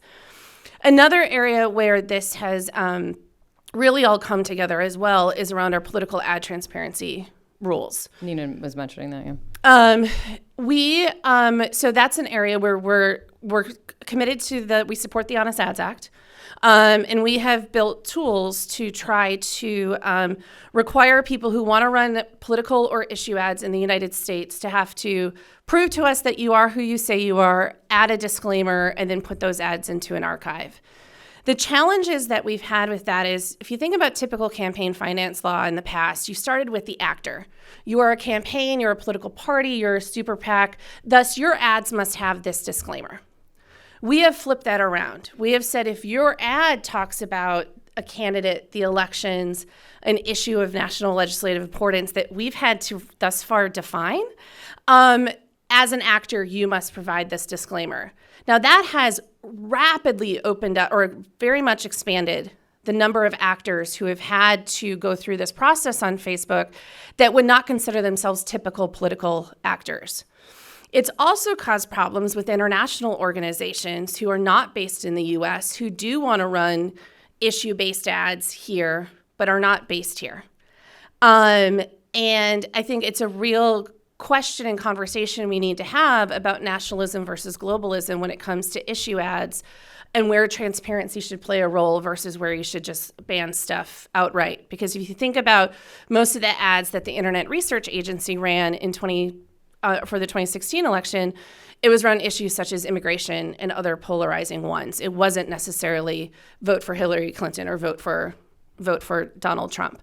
So that's an area where we think that regulation, helping us to better define what is an issue ad, what should be required and allowed, would be really great. But it's another area where we've had to invest both in the technology side of things to try to be able to identify those ads, and then humans to also review those and make sure that they're actually in scope for how we've currently defined them. David, I'm going to read something that you wrote. Okay. Because it gets to what Katie's talking about. This was in 2018. The palpable public momentum for private companies to do something to more actively moderate the content that appears on their sites is worrisome. And it's worrisome even though I share the concerns about disinformation, extremism, harassment motivating it. You're concerned about companies like Facebook or Twitter moderating what's going on their platforms. Why? Well, it's a lot of power. It's a lot of power to control speech and to control who speaks. And, we get very concerned about with governments and for legal reasons and sort of for reasons of democratic structures. And although I don't have the same legal concerns that I have when a platform does it, I'm still concerned about its influence on our democratic structures. The larger platforms like Facebook and Twitter and YouTube wield a lot of power over who can speak, who gets to spread their message, and who can't. I think they have a right to moderate their platforms, but I really want them to do so in a way that I think is consistent with human rights principles. That when they remove content, that it's a well-informed decision, that it's a transparent process, that the person who posted the posted the content is given notice and an opportunity to appeal the decision. These are all type of structures that I want to see in place. There's so much pressure on the company. We see, I think, what the companies experience is both pressure that they're moderating too much or they're not moderating enough. But there's a ton of pressure, and whatever topic it is they're supposed to be removing content, I think changes by the hour in terms of where the most pressure is being exerted. That there's a risk that companies, and maybe even the companies that aren't as well resourced as Facebook, the ones who can't hire thousands of people who speak the language in Myanmar to be able to help moderate content, that the easiest thing to do is to just remove content. And I don't want to see that happen. I think it'd be very troublesome, and I think we can lose a lot of the real tremendous benefits we've seen from social media if we go down that path. How many people, you talked about teams that are working on elections, not just in the United States, obviously. I mean, aren't the most Facebook users in India? Yeah, India is slightly more than the United States, but what are your teams look like Yeah. that for elections, and how far are they ahead? Are they working on this? Like, how does this work for Facebook now in 2016 and beyond? We have over 40 different teams and 500 full-time employees. That doesn't include contractors and others that we have working on elections across the globe. In our ideal situation, we start about 18 months ahead of an election. We look at and we spend time of understanding the political situation on the ground, not only from our own employees, but working with partners. I know there's somebody from NDI who asked a question, IRI, Wilson Center, others, of understanding the risks and things that they may see, understanding and looking at what may have happened on our platform the last time they had an election, in order for us to then be able to, like I mentioned at the beginning, understand what unique risks they may have and what partnerships we may need to set up with fact checkers, what civil society partnerships we may need to set up on the ground, and also which of our products do we need to build, adapt, et cetera, for that particular election. And we'll pull together that team that 18 months before, and they'll work on it throughout. I live in fear of snap elections. The UK has been a keep the car running election for me for quite some time now. You know, Italy is on the brink of potentially having a snap election. Israel's on round 2 this year of those, and so we try to keep an eye on those as well that may get called earlier, to make sure that we're trying to at least monitor it and stay on top of it, and then. The teams work on this, and we have to keep iterating. Just because we did a threat assessment 18 months before does not mean those are the same threats that are happening close up to Election Day. So this is an evolving process with all the teams working together on a near daily basis of looking at these things. And then in the last 4 to 6 weeks of an election, we'll pull together an operations center where we pull everybody together in one room to better manage all of the escalations and things that we may potentially see happening on the platforms during the election to be able to take quick action. You mentioned the ways that people, actors, whatever, are trying to exploit the platform. What are those ways? One of the main ways we see and that we combat is around voter suppression. Could be anything from wrong information, such as giving people the wrong election day, giving them the wrong rules around how they can vote or where they can vote. You know, we take that information down. We saw in some places we'll see people spreading around information saying you can now. We saw this in 2016 too, like text to vote or you can vote online, and that's not true.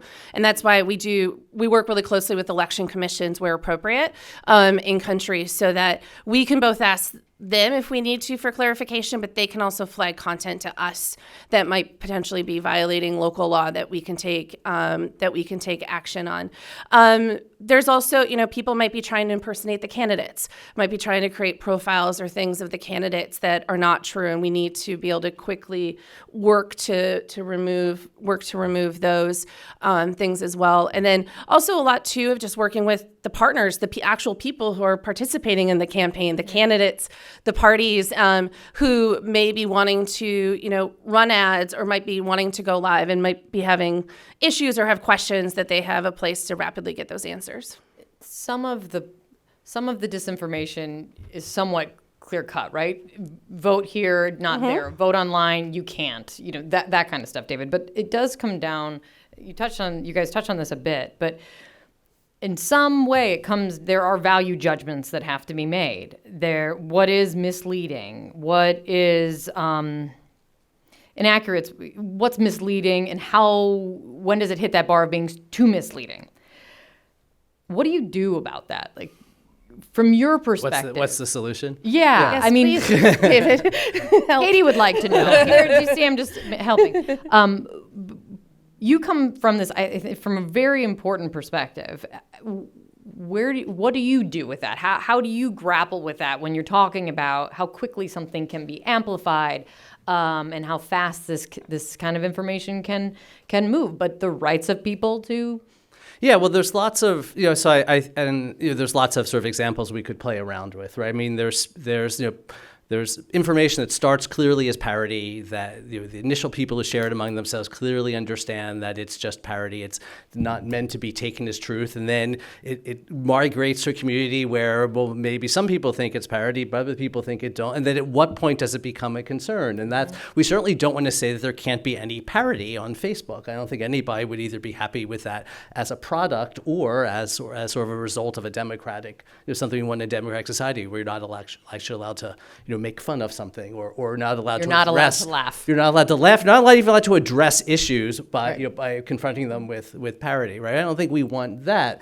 And then there's things that are what commonly more be mistakes or misinformation, right? Where someone actually believes something to be true, and it spreads. And so all these things share the problem of at what point does it trigger a different response? And I just think that's I don't have the solution. I don't know that anybody does. I think recognizing that it's a nearly impossible problem is part of it. And this is really, really difficult. And the mistakes can be really, really critical. And what we get a lot from people is that the technology is going to be some magic box that's going to solve this problem. And I'm not a technologist, but I work with many of them, and I just don't think that's true, right? I mean, I think, as Katie said, there's a role for AI, but AI is not a solution. AI might be a sorting, but we're ultimately going to go down to humans reviewing things, and humans, as we all know, are fallible and are going to make mistakes here as well. The other thing to understand, as Katie says, that there are humans at the beginning of AI, and then there are humans at the end, but humans at the beginning are going to bring their own biases in. And so the idea that AI is free of bias or completely objective, I think is incorrect as well. So I don't know what the solution is, but I do think we need to acknowledge that it's just not easy. There are some situations where, yes, something is demonstrably false. Those are the easy situations. Those are the ones where it's easy for Facebook or Twitter or YouTube or one of the other sites to, if they want to take action against that, and then to justify, and it's probably going to be justifiable under their terms of service. And then I have the luxury of only having to worry about whether there's some type of due process framing on their decision. Those are really easy, but I don't think those are the majority of the situations. Go ahead. Oh, I was just going to say, so to give an interesting example of one is reports of violence at the polls. Now, that could be something that people are spreading to try to suppress and stop people from going to vote, or it could actually be true. And so that's a situation where if we see that, where we want to work with trusted partners and fact checkers on the ground in terms of trying to understand, is there actually violence or is it potentially a voter suppression tactic, to understand what we should do. Because if we make the decision in the wrong way, that could have very bad consequences either way. But we don't want to just assume that just because an election commission tells us it's not true, they may also have a case for not wanting people to think that they're not handling the election correctly. And so we want to be sure that we're being thoughtful, but being thoughtful as quickly as possible. And that's where the real crux of many of these challenges come with much of this work. Yeah, and the scale of the decisions, even a smaller company like Reddit, the scale of the decisions they have to make is really, really enormous. And so I don't, then you have your definitional problem, and you have your scale problem, and these are really, really hard things to try and fix. It gets to a big question of balance, right? And I'm interested in both your perspectives on that. It's the day before an election, something is put out, is it better to shut it down, even if you're shutting it down and it is someone, and there is some legitimate users that are involved in this, that it's not a Russian bot? Or is it better to, is it the civil liberty of someone being able to post what they want the day before an election? Like, I know I'm kind of posing a hypothetical, but not really. It's a balance that I think obviously Facebook faces, as well as anyone who has control of a platform. And I'm interested in how you guys struggle with that internally and what you think about it as well. So I think we definitely struggle with it. However, I do think that whether it is, people are being influenced all the time. And so I don't think we can necessarily put within 90 days do this, 60 days do this, within 45 days do this. One of the challenges we have, and we're really trying to think about how we can do this better, is even with working with fact-checking partners, it takes no time to say a lie. It takes a lot of time to prove that it's a lie. And the fact-checking part. And so how do you reduce the latency of some of those things? Do we do some reduction of distribution before and then let it go to the fact checker? But then that's what's the opposite of amplifying. Means less people would see it in newsfeed than they normally would. And what are those steps that we should take? To your point of finding that balance because I don't want to just immediately take it off the platform and then potentially put it back up if there's some truth to it, because then we're potentially censoring, and then we're also altering the democratic process as part of that. Yeah, it's a really hard problem, and I think there are both reasons to be extra sensitive right before an election, where you might actually want to take down things because there's not enough time to correct something, but there's also the idea that people also, their voice actually might be especially powerful right before an election, and this might be time we actually want to be, especially sensitive to people's right to speak, and so you get the problem both ways. And if they, in regulating broadcast, for example, there are some laws that click into effect, in some time before an election. So it wouldn't be, an unheard of way to deal with these things.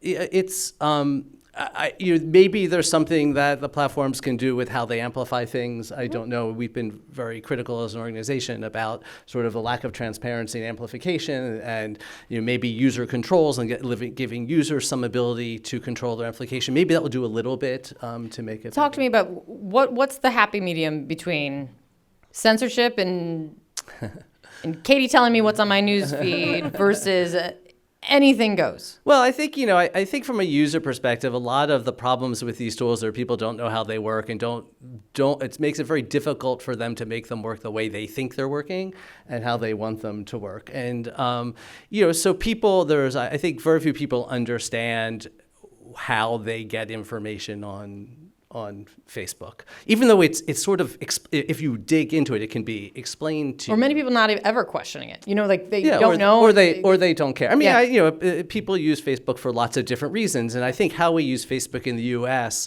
in a democratic society is really, really different from how Facebook is used in a non-democratic society, where its role in organizing and dissidence is so much different than it's so much more of a political tool in non-democratic societies in the U.S. And we always make light of Facebook and say, it's how I that's how I find out that my high school friends have these really crazy political views, and I keep track of my friends' life cycles and things like that. But in other parts of the world, Facebook is how refugees keep in touch with their families. It's how political organizing happens. Authentic identity policies, which may seem like an inconvenience in the U.S. if you're not trans. If you are trans, it's much more than inconvenience, it could be a matter of life or death in societies where if you reveal your identity, if someone knows who you're speaking, then your life might be in danger. So Facebook is just used a lot of different ways all over the world. I'm a big fan of user controls, the idea that you allow users to customize a platform, so at least they're using it the way they expect to be using it. But that's not a solution for every problem. right? Because I think, especially when we talk about disinformation, there's with bad content, and I'm putting bad in air quotes. With content people complain about, there's two problems. Sometimes people see something they didn't want to see because it upsets them, or offends them, or hurts them in some way. And then there's the stupid neighbor content, where I know it's fake, I can see it, I can criticize it, I'm media literate, right? But I don't trust my stupid neighbor. And I'm really concerned how they're going to do with it. And user controls aren't going to help you if that's your concern. This is basic, but I think important, because it gets to what is the responsibility of a company to stop the spread of disinformation on its platforms. Is the goal to block all this? I mean, like you said, you're never going to reach a finish line, and that stuck with me. But is the finish line for now to stop all disinformation from being amplified straight from the source? Is that at all a reasonable expectation or goal for Facebook? I think it's really a combination of things. I think for the things that are clear cut, we're trying to stop it as quickly as we possibly can. That's like the wrong election dates, things of that nature.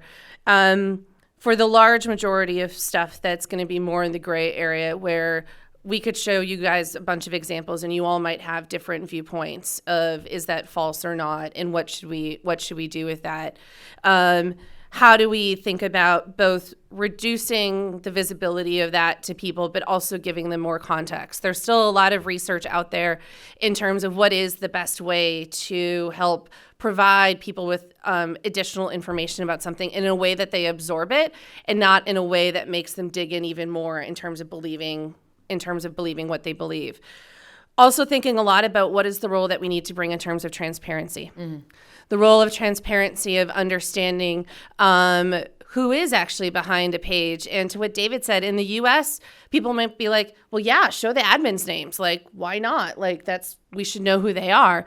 But in many other countries, that could really put people's lives at danger. And I would even argue here in the United States, that would make me feel very uncomfortable of junior staffers having their names out there, that they could potentially be targeted by people because they didn't necessarily ask for that. But what is the right role of transparency, that people at least have more information to try to make informed choices on this?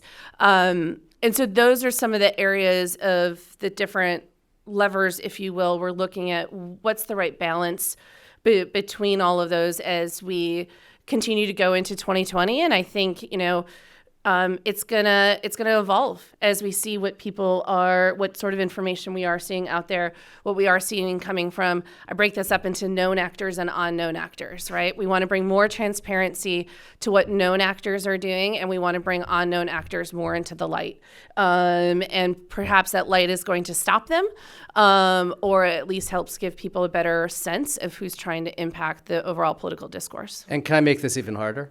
So anonymity is a human rights principle. It's a human rights value. There's the ability to speak anonymously is something that's protected under U.S. law and protected under most international law as well. And there are a lot of good reasons why some people's ability to participate productively in their democracy tends to increase. The ability, when they have the ability to not, especially initially, especially someone who really just wants to enter a democratic process, the ability to do that anonymously is really important. The U.S. Supreme Court has recognized the importance of anonymous political speech once you sort of get when you're not talking about advertising.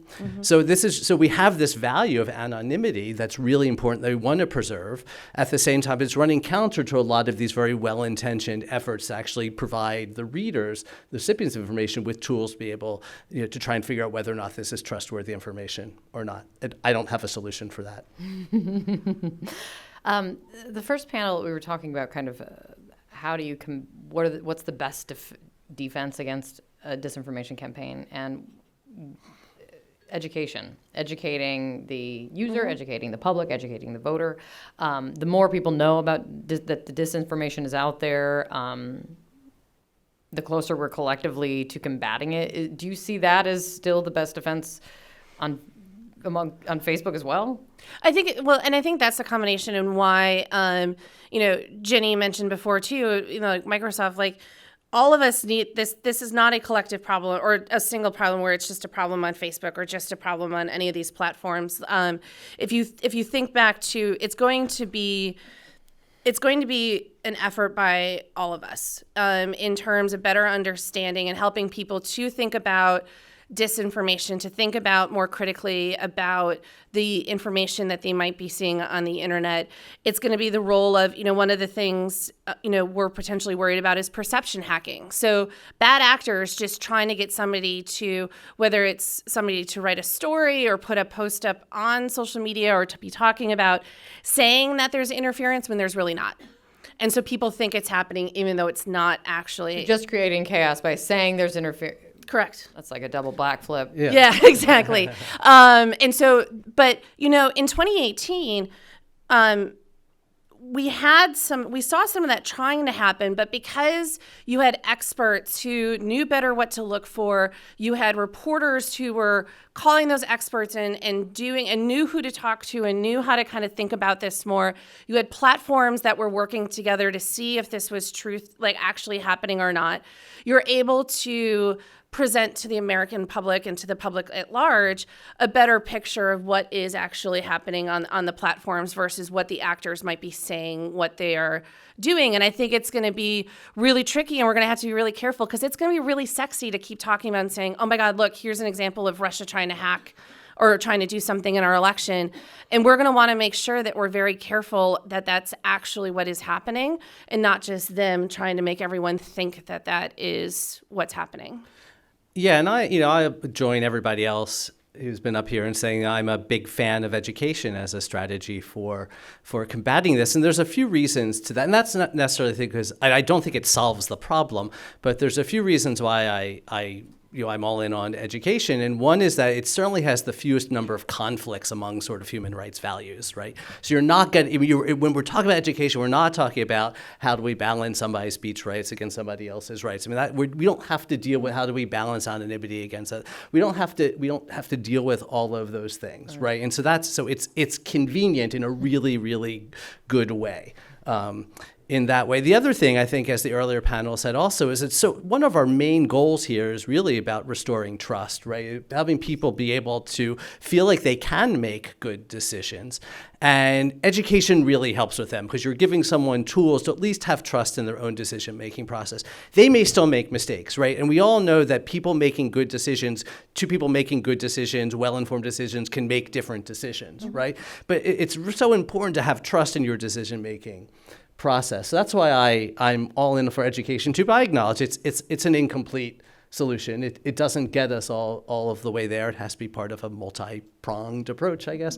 I like, though, what Facebook did with the Indian elections in terms of, I don't know how many people saw this, sort of the shadowing, the news story, where if something had been picked up by an outside fact checker as being false, it sort of got like a certain presentation to it, and someone would then click on why you had to, in order to actually see this. I don't know, you probably know how it worked better than I did, but I thought that was an interesting, again, I don't think it's going to solve the problem, but at least it was sort of having people take one more step before they. No, well, and what is that? Does that apply to the American election? So it's something that we've been, as part of the continuous testing of what is the best way for presenting to people that if something's been marked false by fact checkers, it was a bit more of a prominent overlay for people to see that and to try to get more information before they actually clicked through and saw the content. Like a warning, like a somewhat. I mean, yeah. Right now, so kind of the evolution of this. When we first started doing the fact checking, we did this big red like triangle with an exclamation, something that was like really red and in your face, and it was like, warning, this might be false. And then there was some research worried about the backlash effect. So what I was talking about is like people see that and it actually makes them dig their heels in further of believing it. It doesn't make them be like, oh my God, might be false. I should like look into this more. And so then we started testing with putting the related articles underneath as well as, and it had a green fact check symbol next to it, and you could get more information. And now and this is sort of how we learn from different elections and try to see what's going to work the best or not, is just a different way of displaying that content might be false and how they can get clicked to see the fact checker's story. And so those are all things that we're looking at, of course, of bringing into the United States and continuing to work on for a bunch of different elections. Yeah. I mean, it wasn't taking content down. It was still accessible to some, and I thought there was a very low barrier to getting the content if you wanted to see it. But I thought at least there was a pause, right? Yeah. Another thing, too, that we did in India, particularly for WhatsApp, because the content on WhatsApp's encrypted, is we did a marketing campaign called Share Joy, Not Rumors. And it was a campaign that we did in print, on TV, in radio, on the Facebook platform itself, just encouraging people to be thinking about what they were sharing on WhatsApp before they actually did that. And so we combine that with product changes like limiting the number of forwards that somebody could forward content with to try to combat the spread of misinformation there as well. You hit on something that I think all of this discussion kind of comes back to is trust. There's a historically low trust in the media right now. There's a historically low trust in institutions, in government, in everything. And there was a real hit in trust on social media platforms after 2016. And what exactly are we seeing? Can we trust what we're seeing? Can I trust my eyes? Can I trust my ears? And Chris Hughes, who was a co-founder of Facebook, no longer with Facebook, he cashed out years ago. He very publicly came out to say, I think it was in the New York Times op-ed, I interviewed him afterward, to say that he thinks that government regulation is the way that he really wants to see this go, because he says he says that Facebook cannot trust Facebook. He was a co-founder of Facebook. He no longer can trust that Facebook can make the changes needed because of a lack of competition to get it right. His name's on the patent of the news feed, and he says that he doesn't trust it. And that gets me to this place of trust. And it's an amorphous thing. Mm-hmm. How do you get users to trust that Facebook is using their information, moderating their information, to trust your platform? So I think that as it takes very little time to lose trust, it's going to take a very long time to build back up trust. For anyone, for the media, for anybody. For anyone. All we can try to do is we work on it and we try to monitor every single election that's happening across the globe. We've had this last 6 months, had EU, India, Israel, Indonesia, like a large amount of the world voted in the last half. And there were things we did right, there were things we did wrong, and we'll keep improving on that. All we can do now is try to consistently deliver and keep getting better on these promises year over year over year. The 2020 election will obviously be a big test for us, but we can't. Again, I don't believe there's a finish line, and we're going to have to keep. This is now a part of our fiber of a company in terms of what we're doing, and so our goal is just to do our best and make sure we're making this a priority, to be consistent and deliver on what we say we will, talk about where we may make mistakes and where we need help, and just keep doing that over the long run so that we can try to rebuild back that trust. Yeah, it's an interesting question, because as you were asking, the question I was asking myself was, is it important that people trust Facebook? That's literally what I was just about to because ask you. It's unrealistic. Facebook is user-generated content. All Facebook is doing is delivering content that other people write. And so is it important that you trust Facebook? Do you expect or want Facebook to play a sorting mechanism as a user, or do you want to be able to trust the people who are using it, right? And I think there's a different question. I'm not saying that I want Facebook to just fly free to say, oh, no one has to trust us. We don't I'll go care. on But vacation. That'd be great. I think to me, it ties into the education question about, I think you need to understand what Facebook is. And I don't have an expectation. I don't know that I even really want Facebook, except maybe in the obviously this is demonstrably false and every single person knows it's false type thing. I don't know that I want Facebook in an active role of Trust me, I'll handle doing it. that. Yeah, I hadn't really thought about it until you asked it, so I'm still sorting this all out. I like it. In my head. I want people to have trust in their institutions that produce content. I want them to have trust in their governments. I want them to have trust in themselves, feel like they have the ability to make decisions. I think it might be important that they have trust in Facebook, but I don't know that it's among the more important institutions that I think. It's always good to have something that's trustworthy, but I don't know that, to me, I don't know how critical it is. Again, maybe that varies tremendously based on the user and everything, and how Facebook is used in a certain situation. So the challenges are clear. The challenges are great. I mean, you listed off the number of elections that you guys have been working on just in this past really year. There's a lot to be scared of. There's a lot to be nervous about and to fear and to honestly just feel really kind of beaten down about when it comes to disinformation. It seems like such a huge problem. Some of the smartest minds up here and everyone collectively saying we can't do this ourselves in solving a problem, which leaves me wondering, are you hopeful?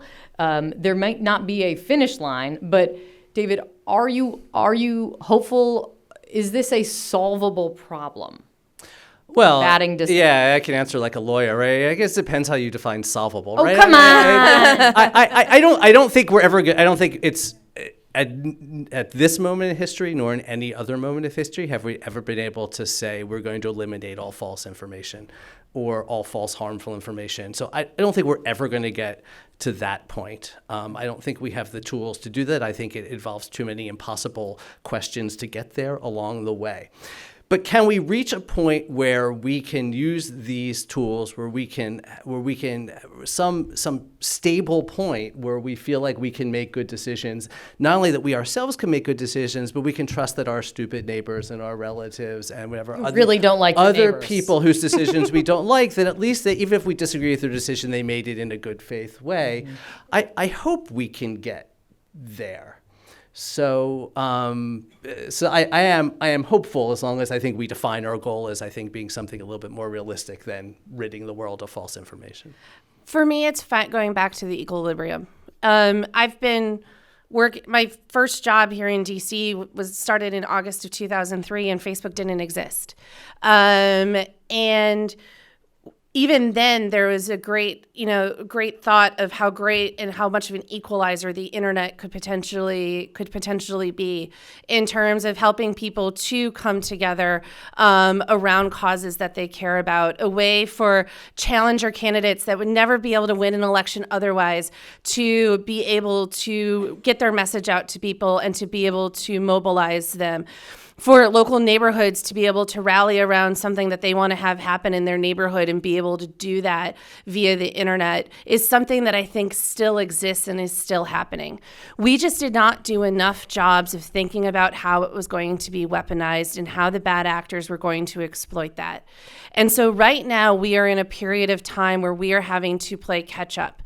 To be focusing on that, to be thinking about what are the systems and processes and things, the conversations like we're having here about what are the right roles that we should play versus others. What should you be doing with this information? This is the information or the conversation we're supposed to be having as a society. And I am hopeful. I don't know when it will happen, but I am hopeful that we will get to an equilibrium where we have trust that the bad is being mitigated, but that the good is still being able to shine through. And that's why I get up every single day. That's why I keep doing this, because I truly believe that we will be able to get to that point. We're just doing a lot of catch up still right now. I've got a million more questions. As I can go on for hours, but let's open it up because I know you guys have a lot of questions to ask. Go ahead. I'm John Martin. I'm a research fellow here and a retired network television correspondent. And I want to ask moderator Jane, I'm sorry, a question that sort of flows from Jane's question earlier to moderator Kate. But panelist Kate and panelist David are welcome to answer. What steps should the networks be taking to prepare to detect and report disinformation? There are systems this is really close right now. There are systems that every network's different, but I think by and large, I know at CNN, there are systems in place from our standards and practices straight up to our boss, Jeff Zucker, where there is information before it hits air.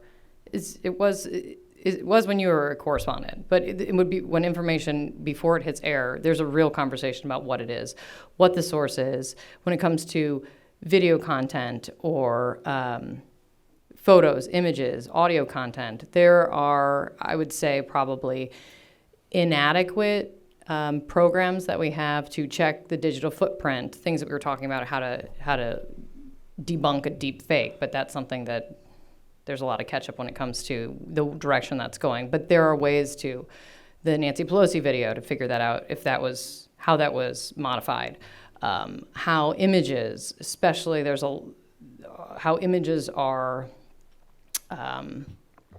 adjusted and changed, and all of that is checked before it gets to air. Is it foolproof? I would say when it comes to disinformation and how in the post-2016 world, I think CNN has been doing a really good job because there's a lot of information that comes in.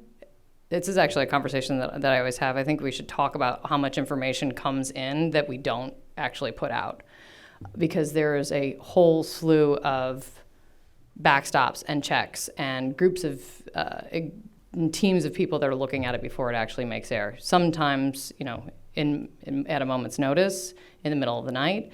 But the systems are teams of people with access to talking to Facebook, talking to Twitter, talking to Homeland Security Department, talking to the FBI, to try to root it out, to get to a source if there's a real question about a certain image, a certain piece of information before we put it out. I mean, it kind of depends on exactly the situation, but there are safeguards in place. The problem is always doing it in the amount of time that the time pressure to get it on TV or on .com to do it in a timely fashion. So, yes, 100%. Yes, absolutely. I've never been more confident or proud of the work that we're doing as journalists, and this is CNN and beyond, because there's a real responsibility now. The more you come, Facebook probably, I'm sure you kind of feel a little bit the same way. The more the spotlight is on you, the more of a responsibility is to get it right all the time. And we're human and infallible and make mistakes. I am infallible. Classic Freudian Kate. But I'm really proud of the work that we're doing at a time when I know it became a kind of funny CNN tagline of apples and bananas and facts first and whatever, but I really do believe it, and I really do think we are up to the task. Do you guys want to weigh in on how amazing I am? I'll put it on Facebook. Thanks. Yeah, go ahead. Ross Johnson, Wilson Center. Thank you very much. The last exchange just pointed to the importance of an editorial process in a media operation. Should that not apply to the part of Newsweek that's news feed, which is to say Facebook has to take responsibility for content in that part of the operation? And second, if I could, listening to the discussion about elections, it seems to me if I were a patriotic citizen of India or Britain, I'd be very unhappy with the role that this private American or international company is playing.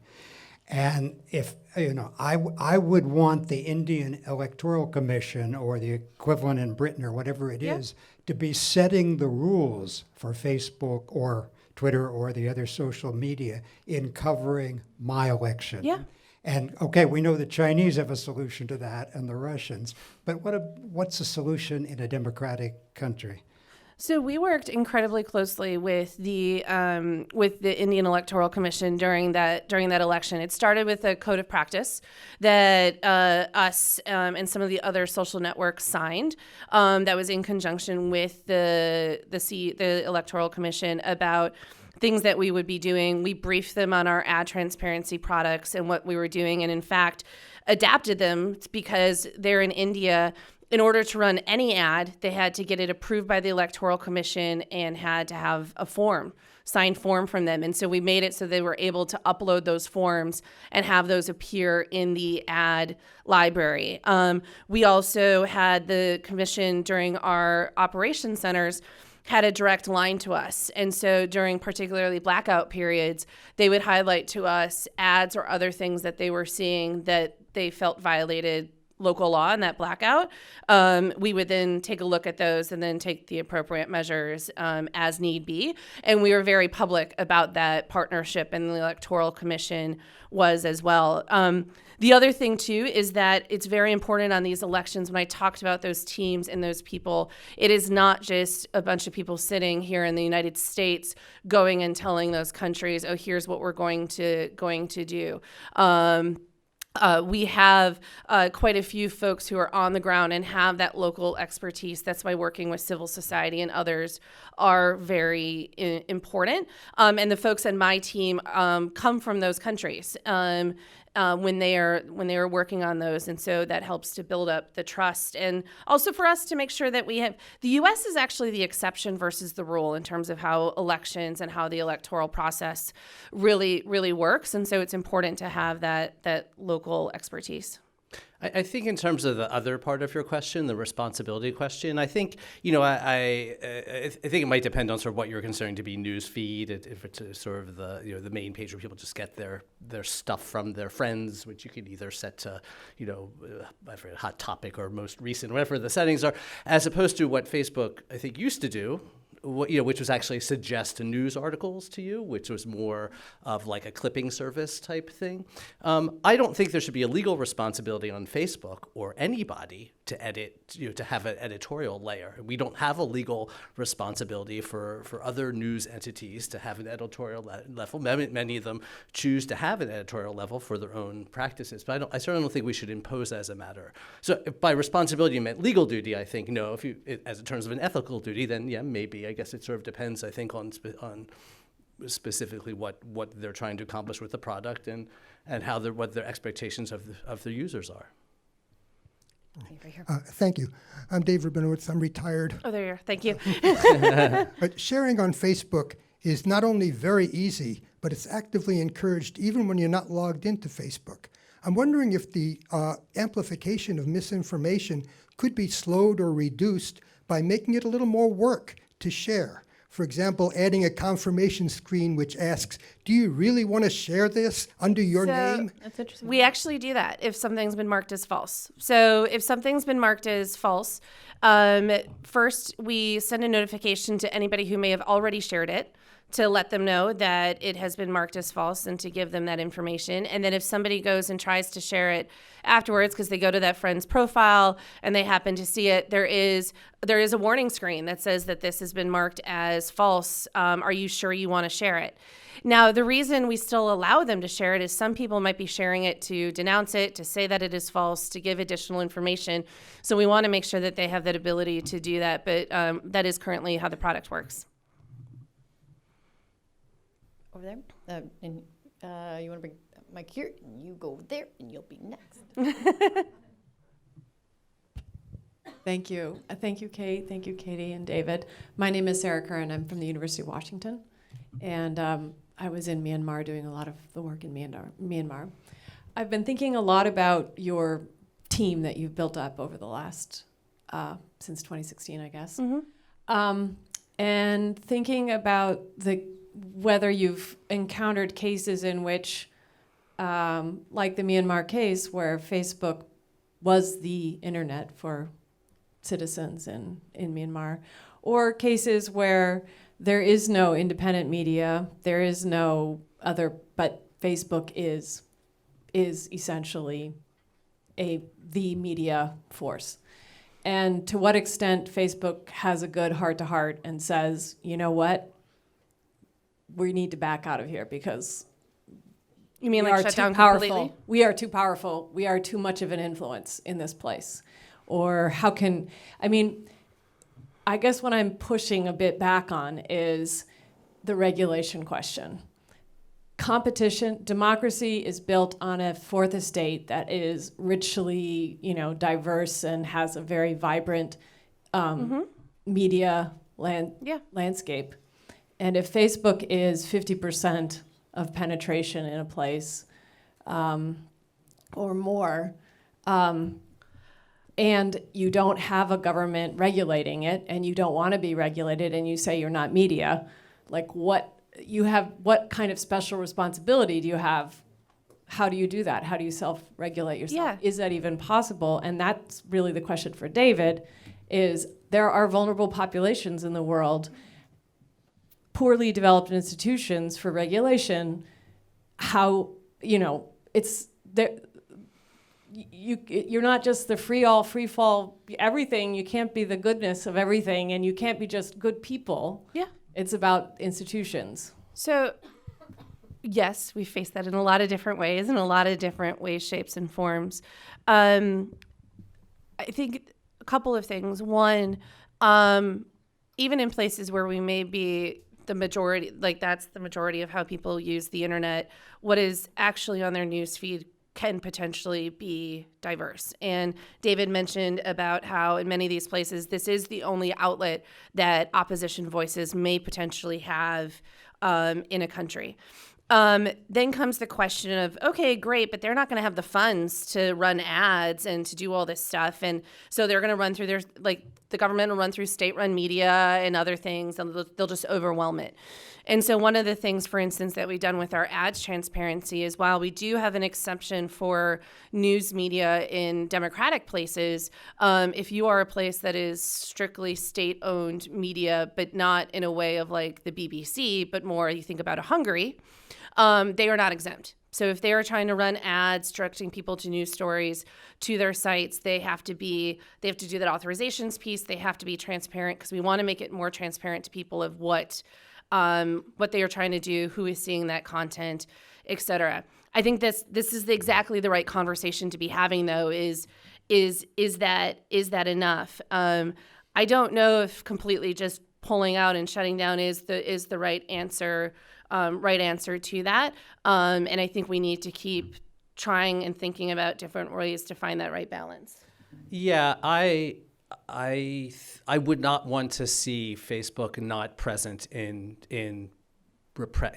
sort of less democratic societies.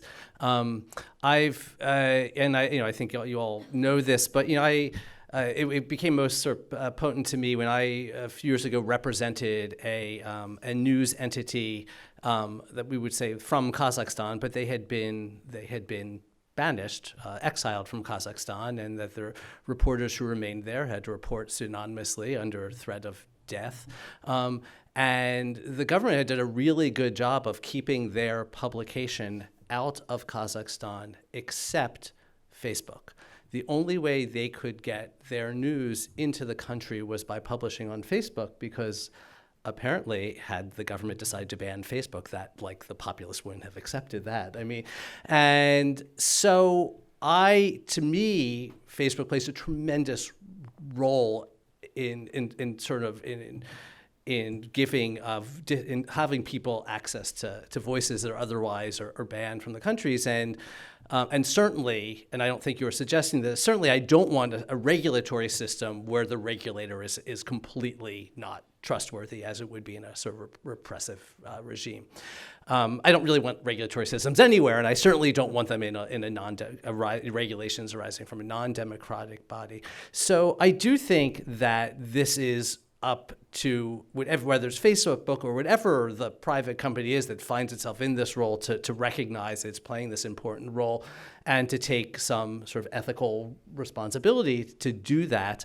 We and others, including others in this room, were highly critical of Facebook for actually being a little bit too hands-off, and for this was before sort of, I think, the big transformation. We thought they responded too slow. And to me, it's not our 2016 election that was as much of a turning point as it was what happened in Myanmar. We keep on mentioning Myanmar here. You've called the Philippines patient zero when it comes to this. Yeah, and so it's what happened in places like that where I think Facebook and others found themselves were just not having the human tools to make the decisions. They're being put in the position of making the decision where they're getting a ton of requests from the governments to take down content. You have and not having the ability to sort of assess trying to.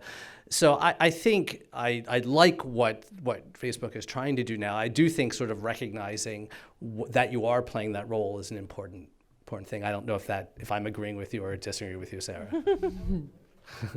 Agree with her. More questions in the back. He was, and then, yeah. Mm-hmm. I know you guys love my commentary as we're trying to get microphones too. Hi, my name is Monica with the State Department. I recently went to a panel on countering violence extremism, and I look at that very similar in terms of how polarizing politics has become in the U.S., and then some of the messaging on CVE. And so my question for you guys is, as that happens, we're creating echo chambers for ourselves on Facebook, on all of our different social media platforms. For a while, there was talk that Facebook was going to create an algorithm to add a little bit more diversity to people's feeds. One of the folks who was talking about de-radicalization of extremists actually said, I got stuck. I got stuck in my echo chamber. I didn't know there was anything else. I think politics is very similar right now. So encouraging dialogue, which was talked about in the first panel, educational tools. Where does Facebook see their role? What can they do to add more? Yeah. No, I think that's a great point, and there's a lot that we can learn from the work that we've been doing on CVE to bring to this space. On one, there have been quite a few studies in terms of showing that your Facebook newsfeed might not be necessarily as filter bubbly or echo chambery as we may have initially thought. Because if you think about your regular life, well, David has got his neighbors who are, sharing all of this stuff, and he might be seeing, some of that on Facebook, and sometimes people they want to turn that off, and so they might be self-selecting as well. And I think it's not just happening online, but if you read some of the really great books that came out of 2016, whether like Politics of Resentment's a favorite of mine I went to the University of Madison, it's from a poli-sci professor there. You talk about how over time people are becoming assimilated in their cities and neighborhoods. People choose their news outlets. How they choose their news outlets. All of that. And it's not and I know you're not saying this, but it's not as simple as just showing people additional information to really get them to think about this. And so I think we got to think about tackling this in a couple of different ways. How do we think about the news sources or related articles that we are showing people? In terms of civil discourse, I know the last panel you all were talking about this. One thing we've sort of found, though, that's changing now is initially when we had Facebook Live, we would get anecdotal remarks from campaigns and others being like, people are just much nicer here. And I'm like, I think that's because they know it's live and they're seeing a person. So that's about as close to face as you can get about the comments that you are sharing with people than just like commenting in the news feed. What control should we give people who are running pages and stuff for these things to try to help people stay somewhat civil. That's really tricky, though, of how do you do that in a way that you don't quickly go into censorship. And that's where it's been really hard with the gray lines of what we have. And then there's just a lot too that we're doing. We still do all of our civic education stuff, election day reminders, showing people who are going to be on their ballots, trying to make sure they've got accurate information on those types of things too. So I think we're going to have to keep trying a lot of these different ways to try to tackle the problem overall. You see that. I mean, you see that in how we, I think post 2016, how journalists approach. Another journalists approach kind of the information put in front of us. There are certain things that we are faced with that are not, let me get the other side of this debate. When it comes to violent extremism, white supremacy, there's not another side of the debate that needs to be out there. And that's been, I would say, that's post 2016, I think there is more of that recognition than we had in the past. And I think that is, I'm happy with that change. Is it perfect all the time? No. Is it silencing voices? I think there's, my show is not a platform that white supremacist ideology needs to be on, just as an example, an extreme example, unless we're calling it out. So I think that we're seeing kind of that play out in what we do on TV and online and in your papers as well. Yeah, I think we talk about sort of education campaigns. I think one of the things that consumers should be educated about is that is getting your news from multiple sources. And I don't see Facebook as actually being a platform for getting news from multiple sources. I think you need to go outside of, consumers need to go outside of Facebook to get things. When a few years ago, people used to end panels like this saying, what are your suggestions for people out there who want to make sure they're getting good information? I would say, well, if you have the means to do so, pay for your news, and also pay for, and pay for the news that you think you're going to agree with, and then pay for the stuff that you think might represent the opposite side as well. So I think a lot of that is really just how what these tools are. If Facebook aspires to be the one-stop place, the only place someplace has to go and to be control their users complete flow of information. Well, I don't agree with that model. I'm not accusing Katie of advocating that, but I don't want it to be that.